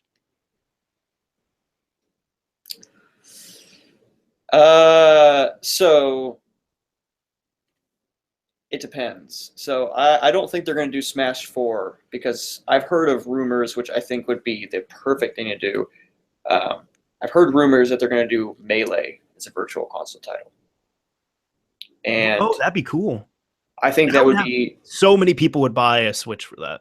So not only that, but currently Melee is still an incredibly viable esport game. It's still getting a ton of attention, if not more than Smash 4. I don't really have numbers to back it up, but it's still getting a ton of attention. They're running that on GameCube discs on a Wii. Both of those things are not going to last forever. Mm-hmm. Doing a virtual console with the same exact game, just slap the ROM in there on the Switch. Holy cow, would that not be a huge, big seller, but that would also fuel esports. It would. That's why I'm saying it'd be viable. So many people would pick it up. Although the thing is as well too, I feel like just because of the emulation and because of everything else, like unless people like the serious people won't want to get it unless there is a GameCube controller adapter. And then if so, I know several people are still going to prefer to play either on the Wii or on the GameCube, just because I'm sure it's going to be well emulated, but these are people we're talking about that count the frames per second on there. That is crucial to them. So if it's off by a little bit, they're not going to play it competitively on Switch, at least. That is very true, unless they're pressured out of it just for hardware reasons. Yeah. I mean, people played Brawl competitively. Come on. But I didn't really follow the Smash Bros. Stuff as much, so like I just know Brawl was kind of the laughing stock for most people. A little bit. I mean, Melee was by far the most fast-paced Smash game, and I have a question for you. What would the people in chat here could answer on your own opinions as well too. We'll get to the other questions, but for everyone here, what would be the better Smash game? Like, is there truly one that's better than the other ones, or is it better because you grew up with that? Because I've noticed, for example, most people who believe Melee is the best, they grew up with Melee. My younger brothers, for example, they grew up with Brawl. So their favorite Smash out of all of them is, well, they like Smash 4 more, I noticed, like the one on Wii U, but they have fond memories of Brawl. One of my brothers, he wanted to play the original Smash Bros. He wanted to play Melee. I got them for him. He tried them, and he stopped playing them after like 20, 30 minutes. Yeah, I mean, I would say, I think it's obviously all subjective. Where people like Melee, it seems, and which is very obvious when you play it, is the most fast-paced game, and it's the most responsive Smash game out there. I think another element to it is the lack of patching, that it is what it is, and it's kind of got this meta that's nailed. And so when new people come out of it, I think it's more exciting than when balance changes are constantly happening in modern games. So, which I don't think is necessarily nostalgia. I think that's just the changing landscape of games. But very much so, that's why Brawl was such a terrible release compared to Melee in terms of competitive play, was because it was so much slower. Characters moved slower. They were much less responsive. It was almost floaty feeling to an extent at times. Go on. Oh no, I was gonna say, because I think I really didn't grow up with these Smash games, unfortunately. But my favorite would probably honestly have to be like Smash 4, the one on Wii U, just because I think it's a well done game, and it's quite fun. I've spent the most time on it as well too. Although I've only had a few Smash sessions with other friends and stuff, and I've never played it competitively. So, well, I wouldn't say my friend plays it competitively, but he is very good. And when I told him that I'd been playing Smash 4 a lot, he invited me over and we played Melee, and instantly it felt like the game was 2 times faster. I had to play really hard just to keep up with his movements. Better subjective, but it's in general much faster, more responsive game. Right. And even because I just realized I never answered the original question on here. For my choice, honestly, I would be on for it'd be disappointing. I would rather have, it'd be nice if we had a whole new Smash for the Switch. But if we had to get Smash 4 rehashed like they did with Mario Kart, I'd want it to get the same treatment. I would want a full director's cut with all the extra content on the Switch version. So like all the extra DLC characters, the DLC maps, all that stuff. And even if they add in some more stuff, the point is I would be okay with it if it was a truly complete version. Yeah, I agree. I think that they're going a really good direction with releasing a remake or an update to their game and getting all the content out there. I think it's a really smart move, and I would tend to agree with that. Yeah. Shadow of Colossus asked a few times here, when will a eMCC replacement for the Switch be? I'll tell you, both of us, we can speculate. We neither, unless you have secret information, Devin, neither of us know this. We are not the people working on this. Yeah, personally, I'm not. Well, I am in software development, and I have done some stuff in the homebrew scenes before. I'm usually not the person to create these exploits, and when you get into hardware stuff like an eMMC chip, that's way outside my realm. So hopefully soon. We'll see. We'll see. I'm literally echoing Devin on that because he would know more about that than me, admittedly, on there. Yeah. Let's see. Next one on here. Hey, so Grim is wanting to know if any of us could babysit for him. For a price.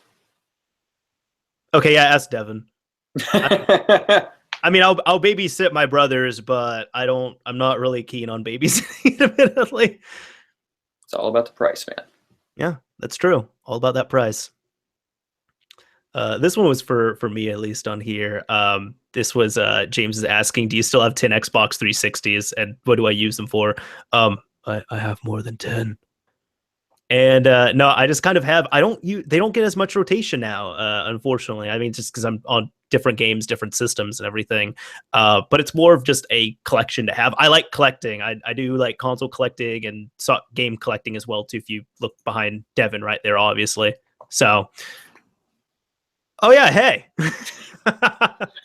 There's a lot of games. Yeah, just a few. There's a 5 there, so a small stack. Just a few. Yeah. You wanna take some of the questions on here? Yeah, sure. So here we are at let's see, Tasty Snacks 12. I'll point this one to you quickly. Have you tried Master Blaster Zero yet? I have not heard of it. I don't know if you know about the game. I have heard of it. I have not tried it. I've been told it is very good though. Yeah. Short and sweet. So I'll riff off another one here. Donald Green. Are you going to buy a Switch, or are you going to buy and try Skyrim on Switch? And why is your answer no? That's an interesting loaded question. So I think it's pointed at you, so I'll let you answer it first. It's Skyrim on Switch. I mean, it's already Skyrim on a console, which I do have I do have the remastered version on PS4. But no, I don't. I would rather play the PS4 version. That actually, fun fact, on the PS4 Pro does play in native 4K, not checkerboard, not upscaled, native 4K.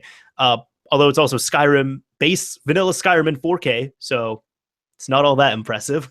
But no, then on top of that, I do have the PC version as well too, if I want to mess around with that. It's more just the questioning, but honestly, I will be shocked if it gets released on the Switch. Just due to the fact that in the original Switch trailer, they showed Skyrim being played on there. And then Bethesda came out and said, oh yeah, so we are working with Nintendo and we are working on bringing several of our games to the system, but we cannot confirm which ones are going to be on there. And then people ask, well, isn't Skyrim on there? There's like, we cannot confirm what games are on there yet. Then later on, obviously, like a few weeks later, they confirmed Skyrim's going to be on Switch. Okay, great. Is it going to be the base version that has been, adapted and ported over to Wii U? Or not, damn, Switch. Or is it or is it going to be the remastered version? And they came out and said, we cannot share the specifics of it. Unfortunately, we are not at liberty at this time to discuss the specifics. So it doesn't make me feel good when these are two extremely basic questions. These are yes or no questions. Is the game going to be on the system, and is it the remastered version? And they have had trouble they've had trouble naming these off and telling us. One of them, we still don't know. We don't know if it's the remastered version or not. That doesn't give me any faith. Yeah, and there are internal politics. NDAs are a thing. We never know what these people are actually limited to legally saying. But I wouldn't be terribly shocked if it wasn't the remastered version. That 360 version was nasty. I played it a lot on 360. It was disgusting. I only played it on PC, to be honest. Good. Either way, to be honest, I've got a decent PC at home. I could definitely play the remastered version. I've thought about buying it, but as soon as I heard that the Switch might have it, I instantly thought, is it going to be the remastered version? I thought, I don't care. I want to play Skyrim everywhere. I want to play Skyrim on my computer, on my bed, in the bathroom. Play Skyrim everywhere. Yeah. And Zelda has already proven that, because Zelda is reminds me of Skyrim a lot. Mm-hmm. Except I've been enjoying Breath of the Wild more than Skyrim. I have too. There's more character. Yeah.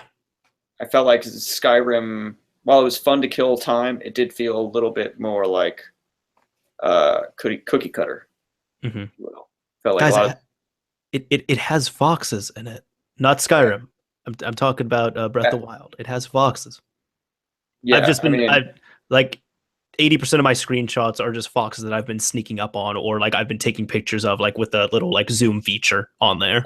I've got some pretty good screenshots, though. I mean, you have to admit. Yeah, that is true. I was pretty proud to show you. Yes. Yeah, I was proud of you, Devin. Mr. Mario, when are you going to shave? When I feel like it. I was gonna say when my girlfriend tells me to, but the thing is, like, the reason why I also am not shaving as much now is, one, it's less effort, and two, the girl I'm dating actually really likes facial hair and she likes my beard and all that. So I'm like, okay, awesome. I don't feel like shaving. I do need to clean it up though, admittedly. Like, this has just been raw, uncut so far. Like, I haven't cleaned up anything, so probably tomorrow or the day after I'll clean it up. See, do you want to take over? It looks like we might only have one or two questions in here. Shadow the Colossus has one down here. Is that, well, let's see. He was asking, how do you see the Switch homebrew community playing out? Once we see some exploits, I think it's going to be great, especially if we're having the same developers come over from the Wii U and the 3DS over to the Switch scene. Yeah, I think that's one of the most important parts. I think that the style of homebrew, I think that the way everything functioned, the way everything looked, the developers behind it, it was all very well done, very professional. If we have the same people involved, I think it's going to be a really great ride. Mm-hmm. Especially, Devin, I'm waiting for the day we have switch.guide as a website. I'm tempted to look and see if it's not already purchased. Just a placeholder. Mm-hmm. I'm looking to see if so. Oh, yeah. Well, it's saying DNS address could not be found. So there's nothing there. There's absolutely nothing there. But I don't know if anybody's claimed switch.guide.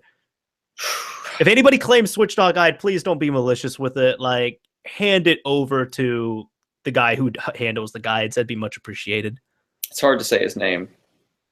Play. I don't say his full name. I've just read it. I don't know. I respect you, man. No offense meant. I respect you, bro. Yeah. Have you ModShop was asking, have you backed Yooka-Laylee and how do you feel about it so far? Personally, I've not backed it. Now, Devin, how do you yourself feel about Yooka-Laylee, or if you're interested in it, or if you've looked into it or anything? Yeah, no, I've heard a little bit about it. It's honestly been more like side conversations on podcasts, actually. But I've seen some screenshots and I get the idea. In general, I think it's more of like a spiritual successor to Banjo-Kazooie. That's exactly what it is. Yeah, and I'm a big fan of those kinds of games. I think it's awesome to, non-maliciously, non-offensively be able to carry on a gaming franchise that no longer is cranking out new stuff. Especially when the last game we got was Nuts and Bolts, which JonTron did an excellent video over. But that's essentially, when you play it and you look at it, you could tell that was supposed to be Banjo 3E or Banjo-Kazooie 3. Banjo 3E is more fun to say. But that was supposed to be it. And then for some reason, they said, let's add racing and let's turn this into a kart building game. Well, yeah, but they changed ownership or whatever. Rare got bought by Microsoft or whatever. I don't know, but I don't know who pushed on that idea though. Beats me. But when ownership changes like that, you get new managers in. Yeah, I don't know. It's funny too, because I noticed the people that liked the game are people that did not play Banjo-Kazooie or Banjo-Tooie. The people who did play Banjo-Kazooie absolutely hate Nuts and Bolts. Yeah, I was never a huge Banjo-Kazooie fan, not for any reason. I just never, came across it in my childhood, so I didn't go out of my way to play it. But I can believe it. I did not hear positive reviews about it. Mm-hmm. But Yooka-Laylee in general, it sounds great. It sounds like a really, I like the style it's going for with this real bright colors, real approachable look, but very challenging gameplay. From what I hear, it's definitely it's not for the faint of heart as far as the gameplay goes. Not in a dark way, but it's a challenging game. Yeah, I haven't looked into it all too much. I actually listened to Beta 64 a while ago. He did an interview with the developers, which was quite insightful. Definitely interesting to check out and listen to. So I'd highly recommend checking that out at one point, of course, after the podcast, if you could be so kind.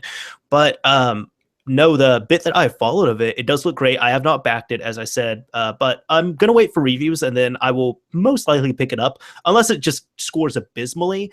But from what I see, this is pretty much all the people who worked on Banjo-Kazooie who wanted to make another one, but they couldn't for semantic reasons, so they made the spiritual successor. It feels like a passion project, and I really hope that's the result that we get. Like Zelda, for example, yeah, there was a new Zelda due, but when you play it, I don't know if anybody, like, hopefully people who've played it in the chat can recognize this, but Devin, I just want to know, like, when you play the game, can you just tell that there was just so much love just pumped in and crafted into this game? Oh, yeah. I'm glad that it came out the way it did. You're totally right in ways that is hard to explain. It's hard for me to bring words to it. I am enjoying so much of it, and it seems like everyone is. And I'm so glad that I am feeling what I know they put into it. Mm-hmm. By the way, Shadow of Colossus did mention that on who.is, it says that Switch.guide's already registered, so you can't go and purchase that. I checked myself, and he's right. So fun. Switch.guide is owned by somebody. Hopefully it's given to the right people. I'm hoping so. Yeah. But yeah, on on here. Let me see. I'm looking at the rest of the stuff. Grim was asking, this has not been brought up today, but how do you feel about the Xbox Scorpio? I haven't. He's also saying that apparently they're touting native 4K. My belief on it is, I think Microsoft is going to push their first party developers as hard as they can to get native 4K running on the Microsoft first party games, so Microsoft can then say our games are in 4K. Whether that is it's probably not going to be 4K 60, probably not. So most likely that's going to be like 4K 30 or somewhere around there. I'm not saying anything against it. Like if I'm sitting here saying, oh no, it shouldn't be doing 4K native, like no, that's not what I'm trying to say. If we get it, that's great. I just don't know how believable it is. We also don't know how much the price is going to be on there. Where we've said, you know, this is going to be priced like a premium console, but they said they're going to be pricing it competitively. So if we can see it for around $400 or $450, that would be impressive. I even said when this was announced, because I did a like E3 coverage of the Microsoft stuff after it happened, but I'd even said I feel like they announced it so far in advance, not only to generate some hype, but they didn't release it now. They're releasing it near the end of the year, and they're waiting so long because I'm sure to get the hardware they want and get it at a proper price point that they feel like would be competitive and would sell properly to people, they have to wait long enough to not only really fine-tune develop the hardware, but also wait for it to drop in price. Right. Yeah. I don't know too much about the Scorpio. You would know far more than I have. I don't keep up with those consoles as much these days, but I totally agree. Devin's the phone guy. I am. These days, I find happiness in the simple things, the phone stuff, and now Switch. Now Switch. Mm-hmm. Yeah, perfect. Yeah, let's see. This will be like one last thing we'll get on here. One last question. It's from Mod Shop, but since I haven't played it yet, without spoilers, he's talking about Breath of the Wild. Without spoilers, how does it compare, in your opinion, to Ocarina of Time or Wind Waker, for example? So for me, I have not played Wind Waker. I am. Oh wow. Yeah, I'm a terrible Nintendo fan. I haven't played that many Zeldas, and I've never beat a Zelda. I haven't played nearly as much as I have wanted to, and to be honest, I hope that Breath of the Wild is something I do finish to really get my foot in the door. I have played through a decent bit of Ocarina of Time, and I don't know. I do enjoy it, but what I really enjoy about Zelda is that it truly feels like an open world, not in the sense of the environment, but what I can do. It looks big. I can walk around. I'm not completely on rails or in such a linear path, but there's just so much freedom to it. It's hard to explain. They're both great in their own right, but they really kind of feel like two different games. I would say as well too, it definitely feels like a completely different Zelda compared to all the others. I feel like this is definitely a huge passion project on top of being, you know, a Zelda they had to complete and release. But I'll go on record and say this so far is my favorite Zelda game. Even though I haven't finished it yet, I do plan to try and finish it. But this is my favorite Zelda game. I have not had a love for any other Zelda game that I have played. I really need to go back and try Wind Waker again. I just wasn't super crazy about it because even myself, this is a change for me where I'm more of a fan of the more realistic looking Zeldas. Like I finished Ocarina of Time. I did enjoy it. I think it's a fantastic game. Twilight Princess, I played a bit of that and I liked that as well too. It was a more realistic-ish looking Zelda game, a dark aesthetic, and that definitely appealed to me, which is probably why I liked, you know, getting into it so much. However, this is different, and I almost feel like I'd said it in my thoughts and such on Breath of the Wild and the Switch. I feel like if they went to Studio Ghibli and said, hey, we want you guys to make the next Zelda game, this would be what we got, or it would be something extremely close to it. Another thing is, some people probably know I love urban exploring. Urbex fascinates me, abandoned stuff. And just the fact that, first off, like, you know, the main movie I think of is stereotypically Spirited Away. But when Chihiro, you know, at the beginning, they're going into that old, like, they're going into the old abandoned areas. They're seeing the countryside, how everything is just destroyed.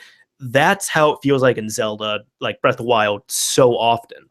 You always get that feeling. On top of that, you're just running around. You see all these destroyed, decrepit broken, abandoned buildings, and then that makes me happy. That definitely makes me want to explore more as well too, and kind of do Urbex Zelda edition. So no, it's definitely my favorite Zelda so far. It's a I said aside from I'll repeat again, but aside from the technical issues that would be the low frame rate and such, and just some stuttering, it's a masterpiece.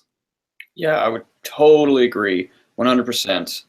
I find myself having a hard time sticking to my quests, and I just wander too much in Zelda because it is so interesting and so fascinating. And what you said about the whole, Studio Ghibli thing, I can't. I don't think we've had this conversation, but I've said that before. Mm-hmm. I feel the same way, and I'm a fan. I was actually at the Studio Ghibli Museum just a few months ago. Oh, jealous. So, yeah, it was pretty fantastic. It was a great addition to my trip to Japan, and pretty cheap. It was like $20. Oh, that'd totally be worth it. Yeah, I highly recommend it if you're at all interested and end up in Japan someone. So. Mm-hmm.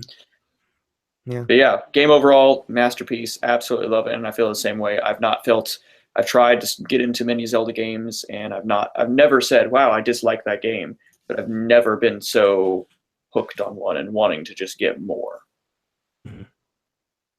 It'll be exciting. I'm definitely I'm taking my time, but at the same time, I'm putting a lot of time into this game as well too, and playing a few hours every single day. So a lot of it has been exploration, though. Yeah, absolutely. Yeah, I think Jack's trying to kick us out of here, man. Oh no, he was saying just he was doing a countdown for us. No, yeah, I'm no, just joking. We're pretty much at the 2-hour mark there. With that's kind of the last question. I feel like that'd be good for the night. I actually wanted to finish off with this here as well too. I'll kind of just read it off. When I was talking about this being a passion project, I keep harping on that, but this is posted on, I believe this was an interview, and this is posted on the Nintendo Switch subreddit. But they were talking about Breath of Wild, and I'll put it here, quotes. I'll repeat what I'm reading here. Midway through production, Satoru Iwata, Miyamoto's friend and mentor, and Nintendo's well-loved president, died suddenly and unexpectedly. Quote, when he passed away, there were moments we'd come up with an idea which we'd be excited to talk to Iwata about, unquote. And this is what one of the developers said. Then we'd remember he was no longer here. Miyamoto told me it was the same for him. When he'd come up with an idea at the weekend, that's in there, but when he'd come up with an idea at the weekend and would feel excited to speak to Iwata about it on Monday, only to remember, the sadness runs deep. This is approaching spiritual talk, but we had the sense that he was watching over our work. That became a source of motivation, a drive for us to improve and be better. Yeah, I read that that exact same quote as well, and I got goosebumps, and I swear I was almost like I was getting a little bit emotional just reading that out loud, man. Oh yeah, it hurts deep, man. Rest in peace, Iwata, for sure.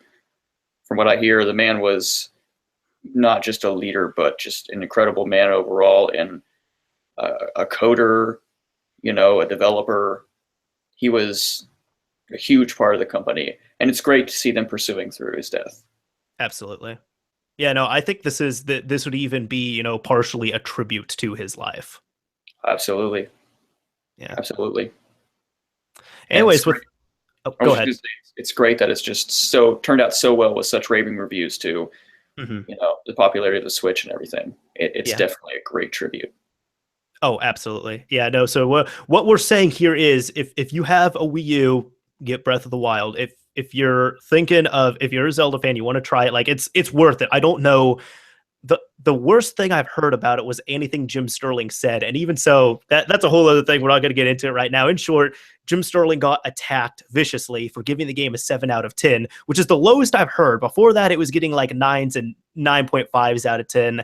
But even so, like I kind of quoted and I said, I really haven't looked at the review all that much. I kind of skimmed it, but a 7's not bad. Like, it's not abysmal. A 7 is average. So I'll make a comment about what I think of Zelda and is in parallel with the Switch. I think a 7 is fair to an extent, depending on who you are and how you're looking at it. In my opinion, with the Switch and Zelda, the absolutely excellent things about the Switch far outweigh the bad. There is still plenty of bad with the frame rate and with the Switch, with various other problems it's having. However, the good is just outweighs it so much that, it's like, yeah, I understand there are problems. I do not care. Mm-hmm. I'm just enjoying it. Yeah, exactly. Yeah. Anyways, well, we can go ahead and finish this off here for the night. So, everyone, thank you very much for listening, watching. We are available. Man, there are just cars everywhere. We are available on, let's see, Google Play, Podbean, iTunes, of course, on YouTube on the Mr. Mario 2011 channel. By the way, for anybody who, they came in and they're coming to the end, thank you very much for being here. The reason why I'm going to reiterate it here for anybody who came in later, the reason why Devin is here is because, in short, Daniel had some personal stuff going on. He's fine. Wish him the best. But he let me know a couple hours he was not going to make it. He didn't want to cancel the show. So he said, hey, could we, could you do it solo, or it's totally cool if you find someone who can sub in for me. And Devin was kick-ass enough to come in and do that. So it's funny because like a month or two ago, I talked to Devin about him being on, and then, this came to the opportunity where he was the first co-host on here. So Devin, thank you. Like I'm very appreciative of you coming on and doing this. I know you were excited about it, but like you're helping me a lot more than you know. Oh no, I think I understand, but thank you, Mario. You have done me a service. This was fun. I had a great time. So if you ever need my help again, whether it's a co-host or Daniel is or isn't here, if you want my insight, dude, invite me. Absolutely. Yeah. And again, thank you so much for coming on such short notice. It was like when I found this out, when Daniel let me know, it's like I contacted Devin and within 10 minutes I had a new co-host, and this was 2 hours before the show. Yeah. It was, no, there was not really any hesitation about it. It was like, wait, what time? When do I need to be over? Oh man. Anyways, like you were saying, I was just gonna say for the people that are coming in late, like you said, my name's Devin. If you do want to follow me, you can find me on Twitter at paranoid_coder. That's really about the only place I am online. So feel free. All right, that works out. Perfect. Anyways, again, thank you very much for coming on. Everybody who is here, thank you so much for listening, watching, interacting with us and all that stuff. If you can let us know how the episode was, when this airs later on, that'd be absolutely fantastic. And, if you want to follow Devin, go ahead and give him a follow. His, I'll add it in. So on the YouTube page, his Twitter will be down below in the description. And hopefully we should be ready to rock after that. All right. Sounds good, man. Thank you for inviting me on again. Hope I'm back soon. Hey, no problem. Of course, you're welcome to come back. But anyways, this is Mr. Mario signing off. Thank you all for watching, everyone.